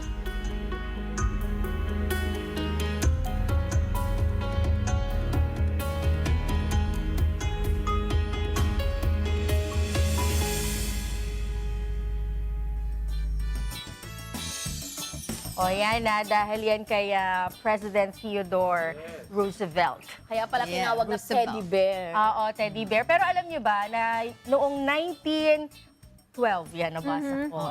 Surprisingly, meron palang isang German company na ng mga teddy bears, around 500 para dun sa mga victims ng Titanic. Ang color nung teddy bear ay black, tas color red yung eyes. Parang ang tinawag nila yan na mourning bears. Tas ino-auction daw ngayon $20,000. Wow! Per piece. Ay, ko at Annabelle na alam. Mahilig ba kayo sa teddy bear? Ako mahilig ako sa teddy bear. Diba? Kayo mga wishful. Hanggang Singapore, dala-dala niya. Kahit matanda na ako, mahilig na kayo sa teddy bear. Siguro yung teddy bears ko, 200. Talaga? Oh my God. 200 meron ka? Wow! Oh, diba? Oh my. Hindi masyado. I hate teddy bear. Pero kayo mga dolls yan. Hindi wala. Hindi ako mahilig sa mga stuffed toys. Mahilig ako sa gano'n, lalo na kapag alam kung nasa ka-aeroplano ako, parang nagiging Katabi security mo, blanket. katabi mo, di ba? Tapos kapag nihiyakat mo, naisip mo, Doc Bong, yun nagbigay sa'yo. Kaya naman, gusto mo siya.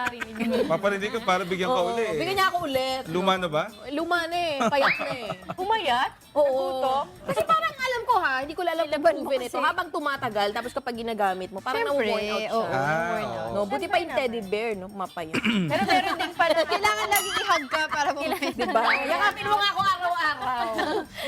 Bayan. Para pumayat. Diba? Ay, nako. Pero alam niyo ba, meron din mga ginawa na. Kasi dati, di ba, hindi naman na... Pwede mong labhan, pero yun nga, masisira sila. Pero merong parang mag-asawa yata sila, gumawa sila ng washable na teddy bear. So, pwede mo silang i-washing machine. Hindi, tsaka ngayon yung para siyang refrigerator na maliit. Tapos you put everything there para sa mga may baby, para UV, pang alisin mga germ. Meron na. Meron nga akong nakita, nag-trending ito sa FB. Teddy bear siya, pero para siyang nanny cam. Usually ganun talaga ginagawa. Oo, tapos may camera para in case na wala ka dun sa bahay. Namamanmanan mo pa rin yung baby mo. Binigyan si Rina. Oo, nabigyan ko na idea si Rina. Nakita ko na yan sa movie eh. Oo, sa mga movie yun. Diba? Sa States Naka-disguise. Ikaw, princess, mahilig ka ba sa teddy bear? Meron ka bang life-size teddy bear? May nagbigay ba sa'yo ng teddy bear? Diba? Hindi ako may nandun sa labas yung teddy bear. Gumagalaw yung teddy bear. Kinikilik. Buhay ng teddy bear. Ayun, hindi po ako mahilig. Oo. Kasi ako yung parang maano yung May mga ganun talaga, no? Ay, Allergic. Mano naman. Cash mo na lang. Sige, cash na lang. Cash mo na lang. mas maganda yung ulam.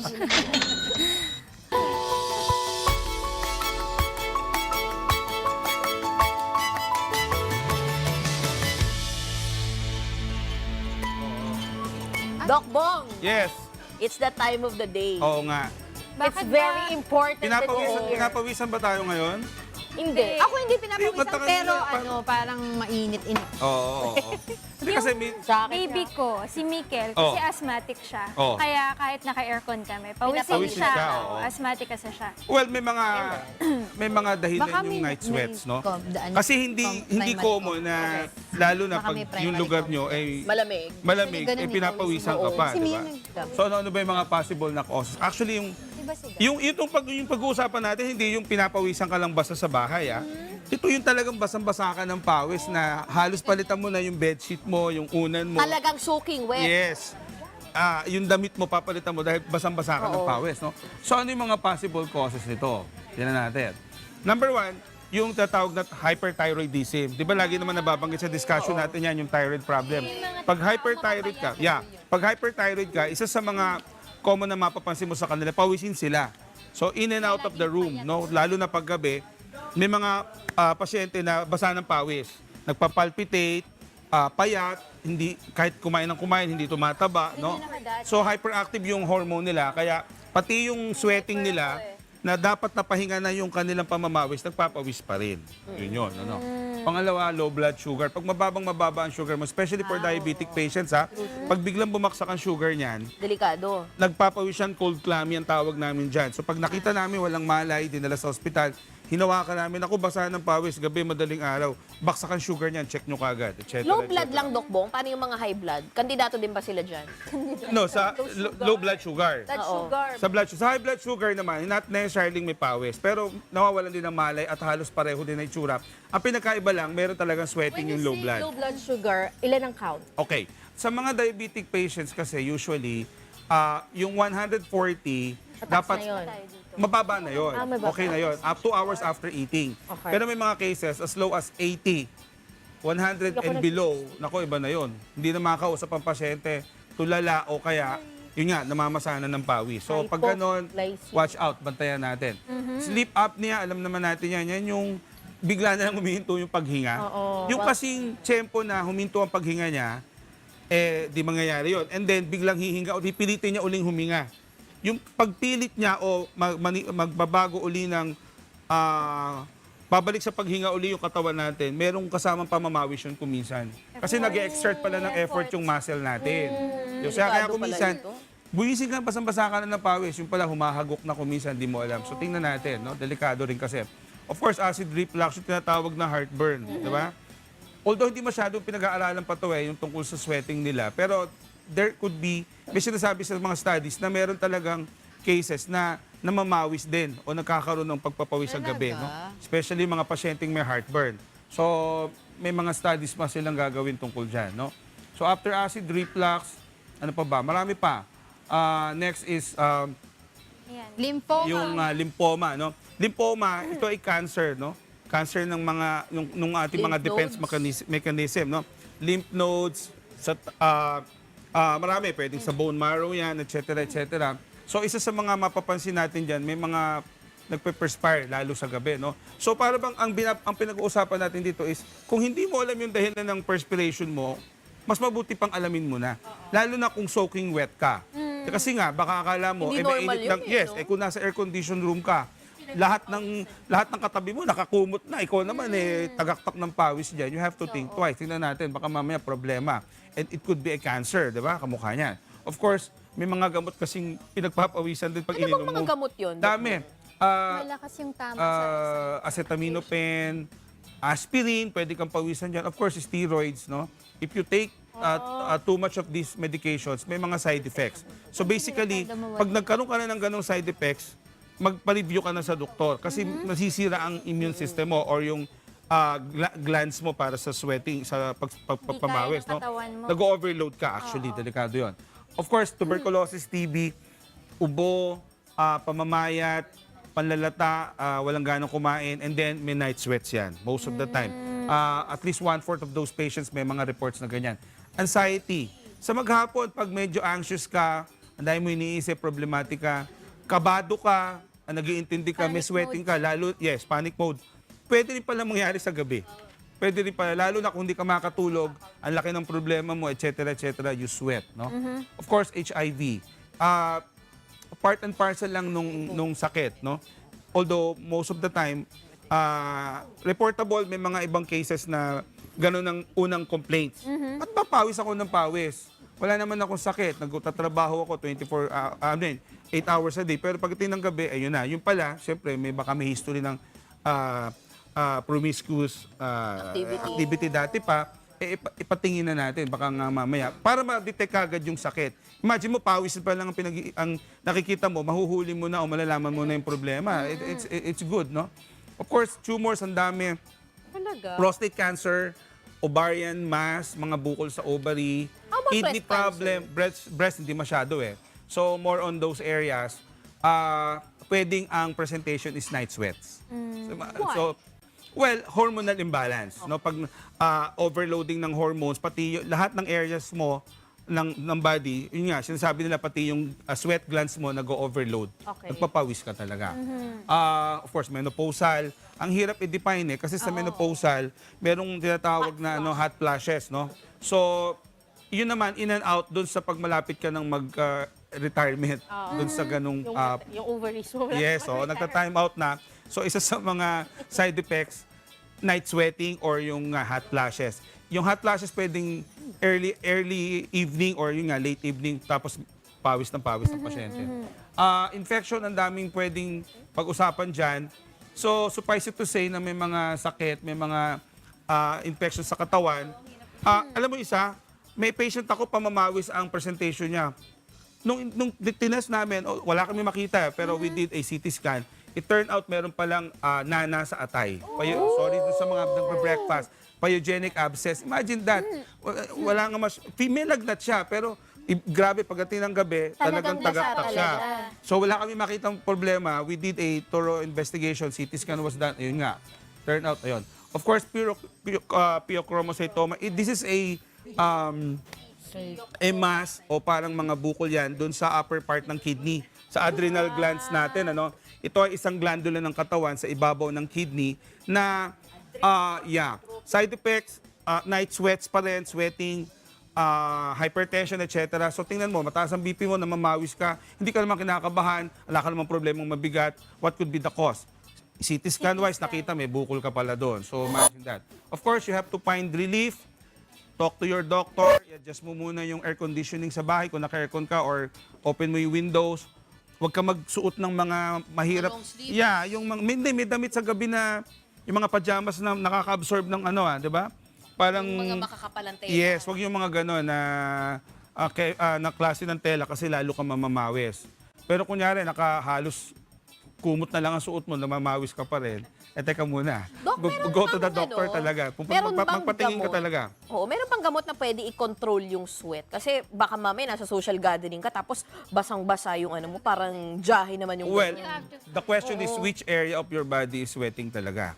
Is it the paa, the kamay, The armpits. the groin, the armpits? Pero iba, di ba, Doc, yung kanina pinagkukwentuhan nga namin ni Ate Beth, yung iba yung, this is different from night Yes, sweat, di ba? oo. Like, for example, pawisin yung kamay, yung kilikili and everything, yung mga singit-singit. Pwede daw yun i-botox para Pwede, makontrol yung sweating. Kaya lang, di ba, it's not going to be that as healthy. Kasi kaya ka nga nagsisweat kasi that's your normal reaction sa body mo. Pinag-usapan nga namin kanina, hayaan yung mamawis ang katawan mo. Yes. Especially kung wala ka namang gagawin, sa bahay ka lang. Magtrabaho ka, do your thing, you sweat. Kasi nga, it's a form of exit ng toxin sa katawan. Kaya yung deodorant nga, Yung usually, anti-perspirant. that's different from a deodorizer. Yung deodorant kasi dapat mabango lang yung underarm, but not the sweating per se. You need to release. Kasi may mga anecdotal reports, baka daw, doon nga rin galing yung mga problema sa breast. Kasi pati yung pawis mo, sinusuppress mo, nang deodorant ka, exit point yung kilikili. Hindi na makalabas, naiipon ngayon yung dumi sa loob. Nagkakaroon ng breast problem. Huwag naman sana. Yung mga Korean. Okay? So, I just hope na yan pagbantayan nyo Baka mamaya halos wala ka ng kumot, tagaktak pa rin ng pawis. Tingnan natin, baka may ibang There's problema. something wrong. And mind you, mga kasama, tingnan mo yung ibang pinanggit natin doon, mga delikadong sakit, HIV, cancer, bukol, these are hindi to babaliwalain Dapat talaga natin. magpatingin sa doktor. Of course. Okay? Thank you very Maraming much. salamat, Doc Bok. Itong mga kasama natin sa Ponda, nakapag-JS prom ba sila? Feeling yung pa meron ng JS prom doon. Mga David Pomeran. Might be you. Yan ang kanta ng JS prom nila.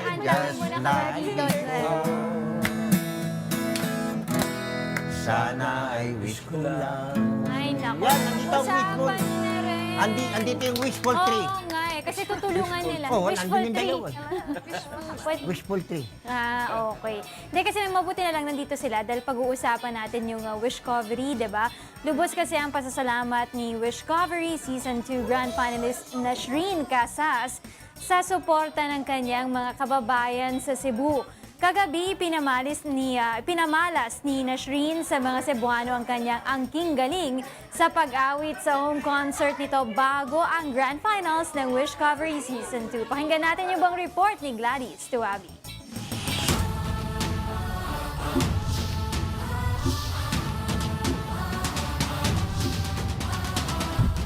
Mula sa daan-daang auditionist sa lalawigan ng Cebu, si Nashreen Nashi Casas ang napili ni Wishcover composer Tapso Zara upang mag-represent ng kanyang kampo sa Grand Finals ng Wishcover Season 2, The Singer and the Song.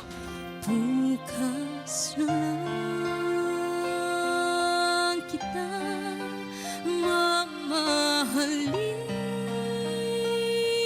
sabay sa paglaya ng ating mga puso. At kahit na napuno ng kanyang mga kaibigan, pamilya at taga-suporta ang venue ng kanyang unang home concert sa The Greenery, Barangay Mabolo, Cebu City, hindi pa rin makapaniwala ang 21-year-old marketing student sa blessing na kanyang natanggap. Ramdam ni Nashi ang mainit at magiliw na pagtanggap ng mga Cebuano habang inaawit niya sa entablado ang mga awiting malapit sa kanyang puso.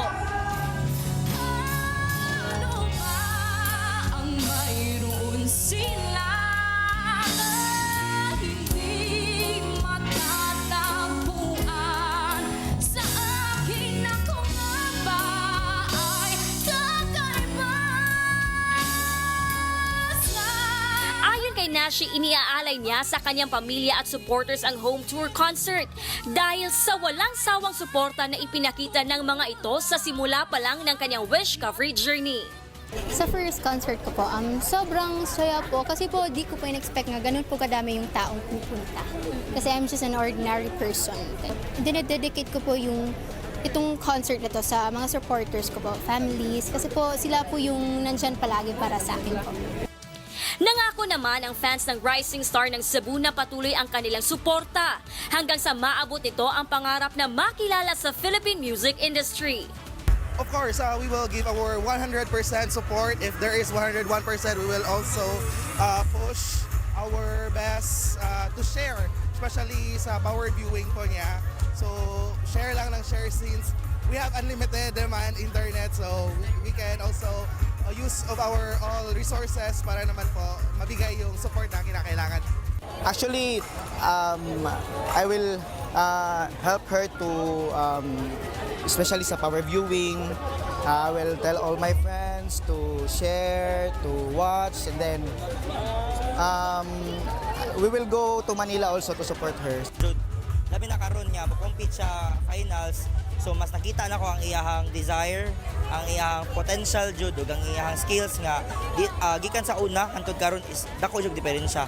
So si Nash karon is nag-improve niya murag ready na gid siya para mo fight para sa Cebu going finals.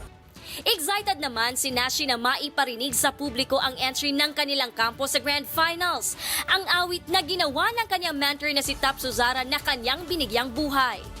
Ia-upload ito sa Wish 1075 YouTube channel sa Lunes. February 18 na siya ring simula ng power viewing ng entry ng bawat kampo. Sa ngayon ay pinaghahandaan na ni Nashrin ang final battle ng first and biggest online singing competition sa bansa na gaganapin sa February 26 sa Araneta Coliseum. Ano ba ang mayroon sila na hindi matatagpuan sa akin ako nga ba ay kakaiba sa kanilang paningin. Parang na-miss nyo nung mga days na kayo pa lang yung nag-audition doon, di ba? Sabi mo kanina, miss mo yung sa Cebu area, di ba? Ay, nung nag-perform kasi kami doon sa Cebu, na-miss namin yung album launch. Album launch naman yun. Pero ano bang difference nung season 1 dati, tapos yung ngayon na season 2? Aside dun sa mga judges na meron na sila, di ba? May mga mentors na sila. Ano pa yung mga naging difference?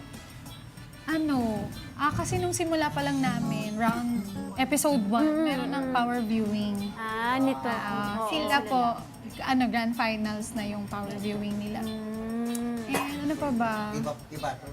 Oo, iba to. Iba naman po yung twist nila for Wish Covery 2. Pero did you wish na kayo din ay nagkaroon ng mentor during your time?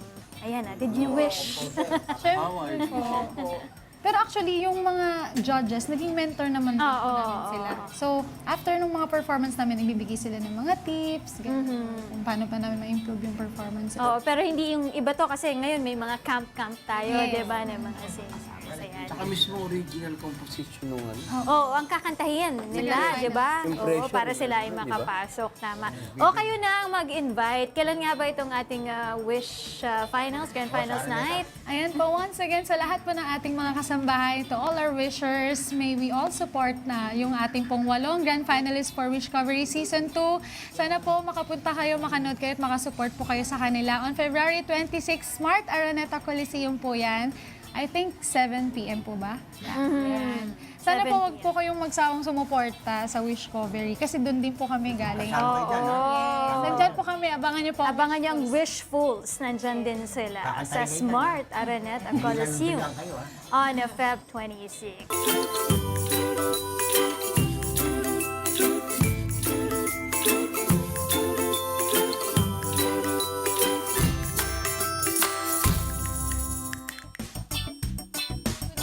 Okay, Kai, sino ba kasama natin ngayon? Yes, bukod sa of course kasama natin ngayon sila Princess at si Kimberly. Ito na, kasama natin sina Chef Joseph Zulueta at si Miss Merlita Facundo.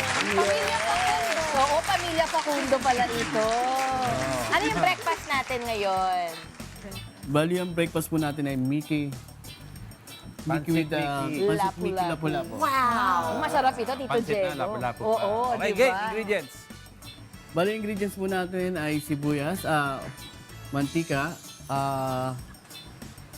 paminta, onion, water, patola, sugar, lapu-lapu, garlic, sesame oil, oyster sauce, and celery. Wala. Hey, yun na Yun na yung mga kailangan natin. Paano ba gumawa? Dali lang yan. Ano mga steps para gawin yan? Yun. Alagyan natin ng mantika, igisa natin ng bawang at sibuyas. Bangon yun. At lagyan natin ng Pinaamoy natin paminta. kanina. Paminta. Diba? At lagyan natin siya ng water, Dalawa. mga soy, at oyster sauce. Sarap. Yeah. At sesame oil. Hintayin natin siyang kumulo para mailagay natin mamaya ang Mickey Marinduque. Oo, Marinduque pala. Sikat ba ang Mickey, chef sa Marinduque? Oh, sikat na sikat po. Sikat na sikat. Specialty nila. Tapos, Hintayin natin po siyang kumulo. Pag kumulo na po, ilagay po natin ang patola. Patola. Sakto ngayong February, marami diba? patola. Totoo yan. Dapat pag kang patola, kumain ka na lang ng patola. Yun. At sunod po natin ang Mickey Marinduque. Masarap. po yan. Ang sarap.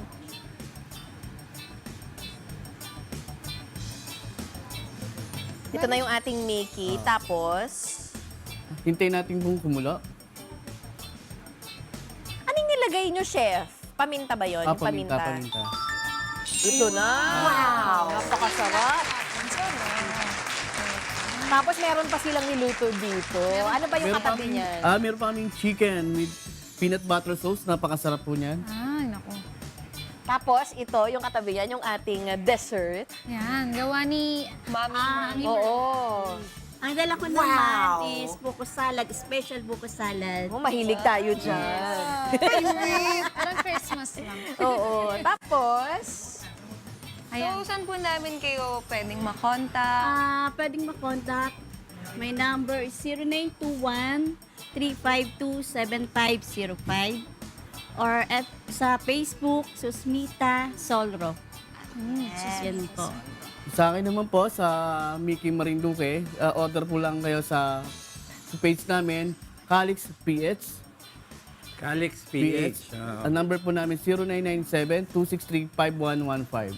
Ayan. May gusto po ba kayong batiin? mga ngayong family and February friends. Binabati ko ang miss ko dyan sa Cavite Imos, Bacoor at ang aking anak at ang kanyang pamilya. At dyan sa Marinduque. At sa mga gumawa ng Mickey Marinduque, si Mga tumulong sa inyo. Pareño. Thank you Kakay po. Boy and Lee. Kayo po, Mami. Ako naman, binabati ko ngayon nanonood yung mother-in-law ko sa Texas. Hi, Mama. Nandito kami. Lagi silang nanonood. Nakakatuwa naman. Yes. Thank you Thank po, you, Mami at kay Chef. Tara, kain na tayo. Mukhang masarap ito. Sige. Oo, oo nga pala. Nakakaingit nga. Oo, ako ininggit ko naman ito. Alam mo, nagugutom Oo, na din. alam ko si Louie, magugustuhan niya talaga ito eh. Gusto ko yung angulo natin dito para ako yung nanay. Ito naman, this coming Sunday, alam niyo ba, ang ating PBA Legends ay maghaharap-harap sa isa na namang makabuluhang game sa ating PBA Legends Return of the Rivals. Kaya naman puspusan na ang paghahanda ng mga dating manlalaro ng Ginebra at Pure Foods team para sa magaganap na isang exhibition game ng dalawang kupunan, at maghaharap nga dito ang kupunan ng Ginebra at Pure Foods sa Game 2 ng ating PBA Legends Return of the Rivals sa The Big Dome sa darating na linggo. Pakinggan natin yung buong detalye mula kay Asher Cadapan Jr.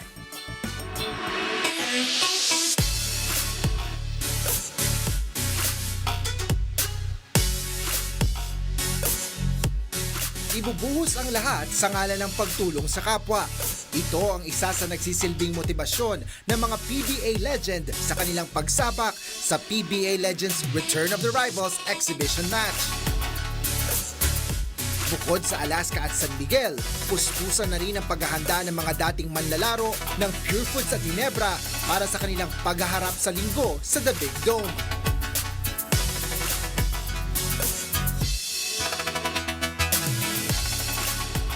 Gusto sana namin ilabas yung mga moves na doon kami nakilala. We will try our very best na ilabas yun. Siyempre, iba pa rin yung mapanalo mo yung manalo kami for this game. Pipilitin namin, ibuboost namin lahat. Makikita mo naman na everyone is really focused and serious about this. Kasi siyempre, matagal nang hindi nakapaglaro lahat baka pronto injured.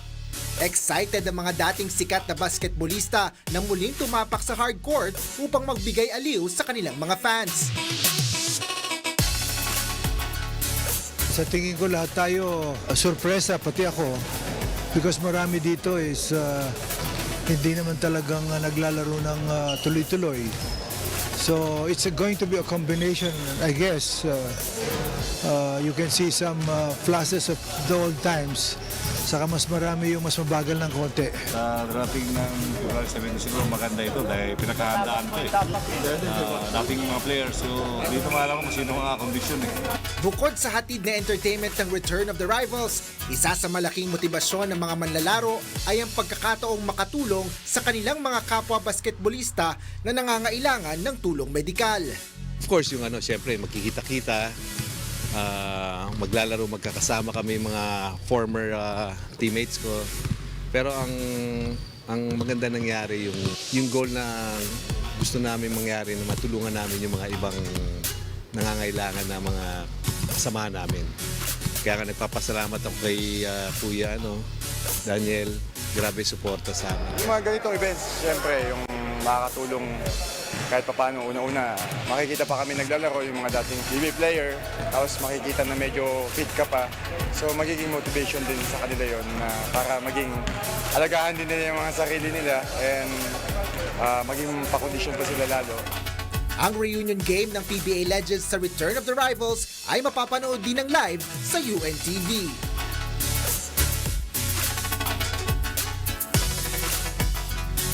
Imbitahan ko po kayong manood sa February 17, Sunday, sa game po ng PBA Legends, ang San Miguel versus Alaska, Pure Foods versus Ginebra.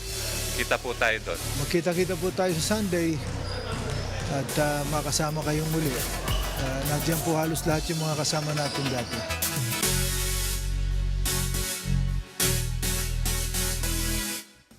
Ayan, don't forget ha, this coming Sunday na po yan, Feb 17, 4:30 p.m. po ang start ng ating laro po dyan. Sa unang game po natin dyan, magbabakbaka ng San Miguel kontra Alaska at para naman sa ating second game, ang Ginebra kontra Pure Foods. Ito meron silang PBA Foundation, kaya nila ginagawa itong larong ito. Siyempre sa pangunguna yan ni Kuya Daniel Razon at ni Brother Eli Soriano, kaya nakabuo sila ng foundation na yun. Ikukwento namin sa inyo mismo doon na sa araw ng Feb 17 kung paano nabuo yun. May EVP presentation yan, ayan. Kasi may matutulungan din tayo dyan, especially yung mga hindi na active sa paglalaro. At saka, di ba, nagsimula nga yan dahil because of what happened. We've heard of what happened to Samboy Lim na tinulungan ni Kuya Daniel Razon.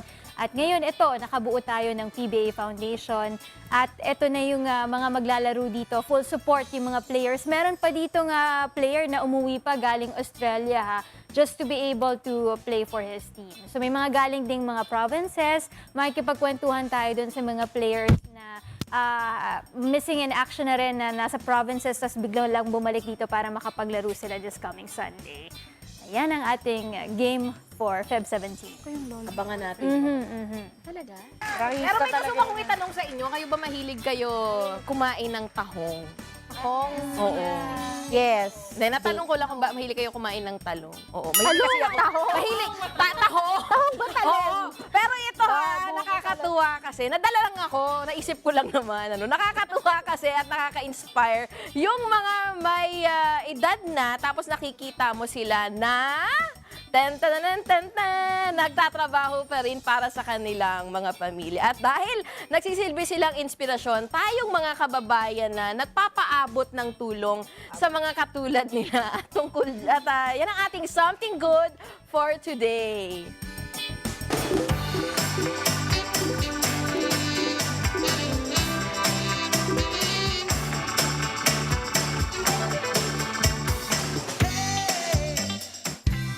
Viral sa social media ang pinakitang kasipagan ng isang lola na sa kabila ng kanyang edad ay patuloy pa rin sa paghahanap buhay. Siya si Lola Cosmiana, 80 taong gulang. Paglalako ng basahan ang ikinabubuhay ni Lola Cosmiana na kahit ito'y nahihirapan na dahil sa maghapong pagtayo ay nagpapatuloy pa rin sa pagtitinda.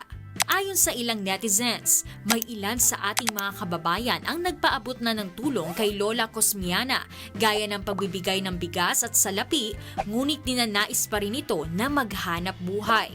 Bukod sa ipinamalas na kasipagan, kahanga-hanga rin ang ipinakitang pagsuporta ng mga motorista na bumibili ng basahang itinitinda ni Lola Cosmiana. Kaya naman maging ang mga netizen ay nagpahayag ng kanilang paghanga. Magtulong-tulong tayo mga kapwa Pinoy, lalo na sa mga matatanda at mahirap sa buhay. Ang sakit sa dibdib ko kapag may nakikita akong mga matatanda na naghahanap buhay pa. Nakakaawa sila. Kung marami lang sana akong pera, kukupkupin ko sila para di na sila mahirapan pa. Napansin ko po, mostly sa mga bumibili ay mga pasaherong jeep. Sana after this video, maubos agad ang tinda niya. Kahit papaano mapasaya siya.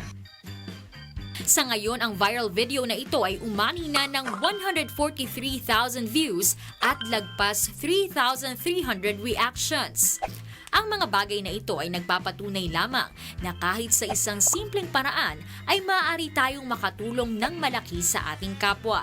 Kaya saludo kami sa iyo, Lola Cosmiana, pati sa mga kasangbahay nating nagpaabot ng tulong dahil sa inyong ginawang something good.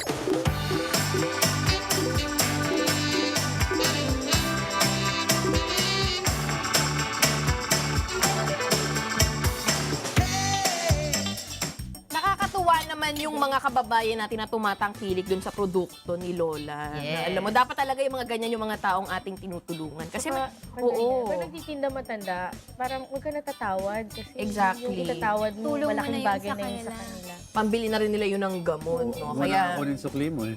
Totoo, Yes. totoo. Saka kapag matanda talaga, malapit sa puso ko, ibibigay ko na sa'yo yun. Kaya mabuhay yung ating kababayan na tumatangkilik ng mga binibenta ni Lola. Yan. Anong binibenta niya? Mga basahan. Oo. Oy, batiin ko lang si Mother Earth nanonood sa akin, sa atin. Sa akin. Sa'yo lang. Si Tita Malu, thank you so much. Tita Malu! I don't know why. Diba? You're so thoughtful. You're so thoughtful. Tita Thank you so Celia, much. Tita Esther and Tatay Nebo yan. Lagi nanonood sa atin yan.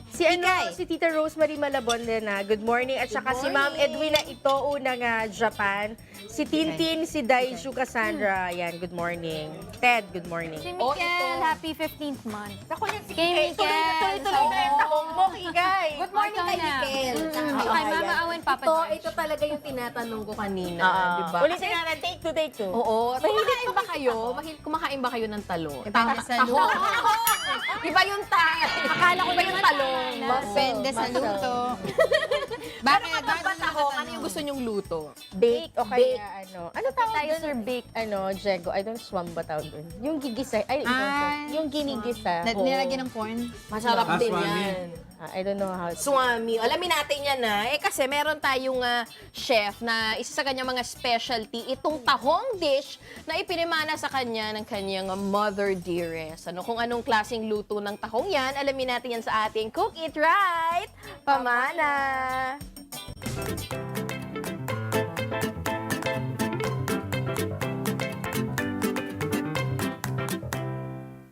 Good morning Kuya, ako po si Chef Jubel Mediodía.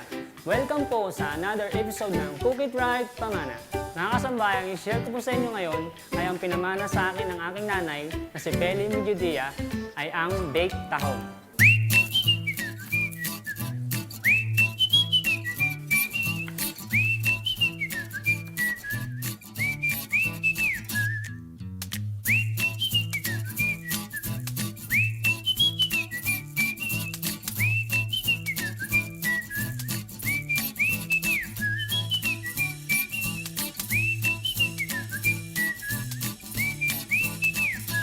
Mga kasambahay, kaya po ito ang napili kong i-share sa inyo, ang baked tahong, dahil ito po ay niluto ng aking ina tuwing meron po kaming okasyon, na talaga naman pong napakasarap.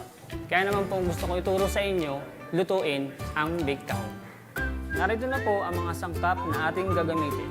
Tahong, mayonnaise, garlic, Parmesan cheese, quick melt cheese, spring onion, lemon,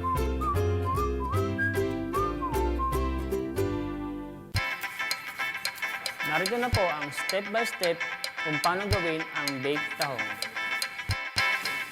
Una, pagsamasamahin po natin ang ating mga sangkap. Mayonnaise, minced garlic, Parmesan cheese, and spring onion.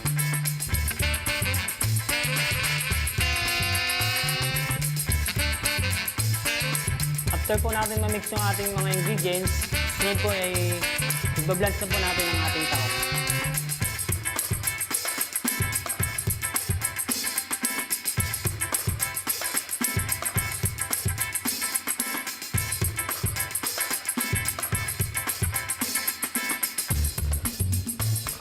Ilagay yung sangkap sa ibabaw ng tahong.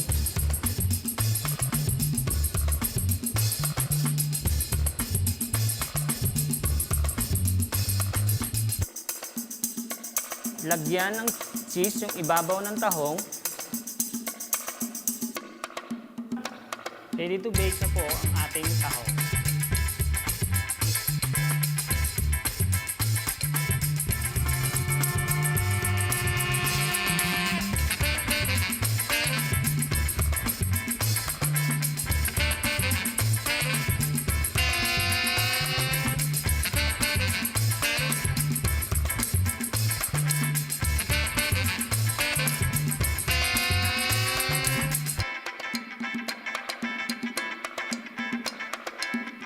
Narito na po ang baked tahong na pinamana sa akin ng aking nanay. Ako po si Chef Jubel Mediodía. Magkita-kita po muli tayo sa susunod na episode ng Cook It Right, Pamana ng Good Morning Kuya.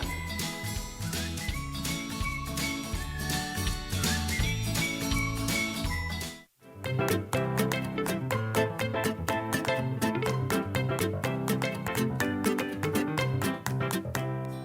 yan ang ipinamana nung mother dearest ni Chef, yung kanyang tahong na specialty. Sarap Fake siguro tahong. niya, no? Kung makatikim ako niya. Sarap. O, ito salad morina. Oo nga pala, good morning sa lolo ko na magbe-breakfast daw Ay, dyan sa lolo. Daniels kasama si Sir Jerry. Good morning! Oh, yan Happy weekend sa lahat meron Papabati natin. daw si Sino yun? Ace Vergel Repuela. Good morning. Good morning! Oo. Oy, payday Friday! Yes! Traffic! I'm just reminding you, the receipts are welcome. Diba? Oo. Payday Friday, grabing traffic later. Kayo dadaanan Good niyo morning, yun. Mama Au, Papa George. Ng Sora. Wala pa naman sa 23 pa. 23 pa. Pero dadaan. ngayon pa lang naman traffic. Traffic na ngayon pala. Lalo na no? paggabi. 2 years ba yung construction? Oo, 2 2.5. years. My gosh. Good luck sa Tis-tis. Lipat na ako ng bahay. Saan kayo ng weekend? Kami sa Villa Escudero kami. Ay, Kami ni Dudong. Day trip. May game si Mio sa Sunday. So. Gusto ko mag-out of town pero may dinner pala kami tomorrow. So. Si Rina, may plans yan May sa PBA weekend. Legends ako Ayaw nga pala. Oo. sa Sunday. May Kaya ticket hindi ako pa ba? alis. Hindi yung mga walang ticket. Live Ang naman dami sa na UNTV, naiingi sa akin diba? ng ticket. Wala din akong ticket po. Live naman mapapanood. Hindi na rin ako diba? makakapanood. Live naman Walang na ticket Tutok na lang kayo Live dito sa naman. UNTV. Sa Ayoko, TV. gusto ko nung. Pero kung sakaling pupunta sila doon sa venue itself, can they purchase tickets doon? I'm not so No sure more na yun. kasi Hindi parang na. sold Punuan out. ito. Not sure about the tickets talaga. So, yan, sa mga manonood po, 4:30 po ang ating game this coming Sunday. Batiin ko lang ulit yung mga nanonood sa atin from Japan. Si Mama Edwina Itoo, good morning po. At, okay, sino ba pinapabati niya? Pag-greet daw si Tintin Daiju Cassandra at yung kanyang pamangkin na si Strong Ted. Good morning. Yan. Tita Rosemary Malabon, good morning din po sa inyo. Si Gwen, si Kate, si Gab. Naku, Tita Angel. Last day ng exam. I'm so happy. After nito, free na ulit. And si Nanay Maria, Nanay Leonie, and Tatay Berting. Get well to Nanay Maria. Oh, si Mikel nanonood Hi, sa Mikel. atin. Hi, Mikel. Hi, Good Mikel. morning. Hi, Ayan. Good morning. Yung kasambay ko si Ate Mai. I'm sure nanonood yan sa atin. Good Hi, morning. Mai. Good morning. Okay. Ano ka gustong pasalamatan? I'd like to Girl? thank Forever 21 for my clothes today. Thank you so much. Right, Kika, ikaw? Ako gusto ko pasalamatan yung aking nanay, yung tatay, tsaka si Dudong. Yee, Sa sa kanya pa pizza pizza. kahapon. Wow. Iba talaga nagagawa na pinapadala mo ng pagkain. Ano? Oo, Nawawala yung init pagkain ng na ulo. lang. Diba? Talaga ba, Kikay? Eh kasi, alam mo naman. Pero okay na kami ni Dudong. I love ya. Tito Jego, may gusto ko bang batiin? Mami at saka daddy niya. Mami dyan. Regards. Ito. Morning. Ako, may mga humahabol. Okay? Okay na kayo? Abangan nila yung guest ni Kuya later. Si, si Angelo. Si Jello Gatdula. Attorney. Pahabol lang. Happy 17th Sabbath anniversary to PNP responders Gatdula? Anton Tolentino Oh. from your Daniels family. Happy Sabbath. La la la la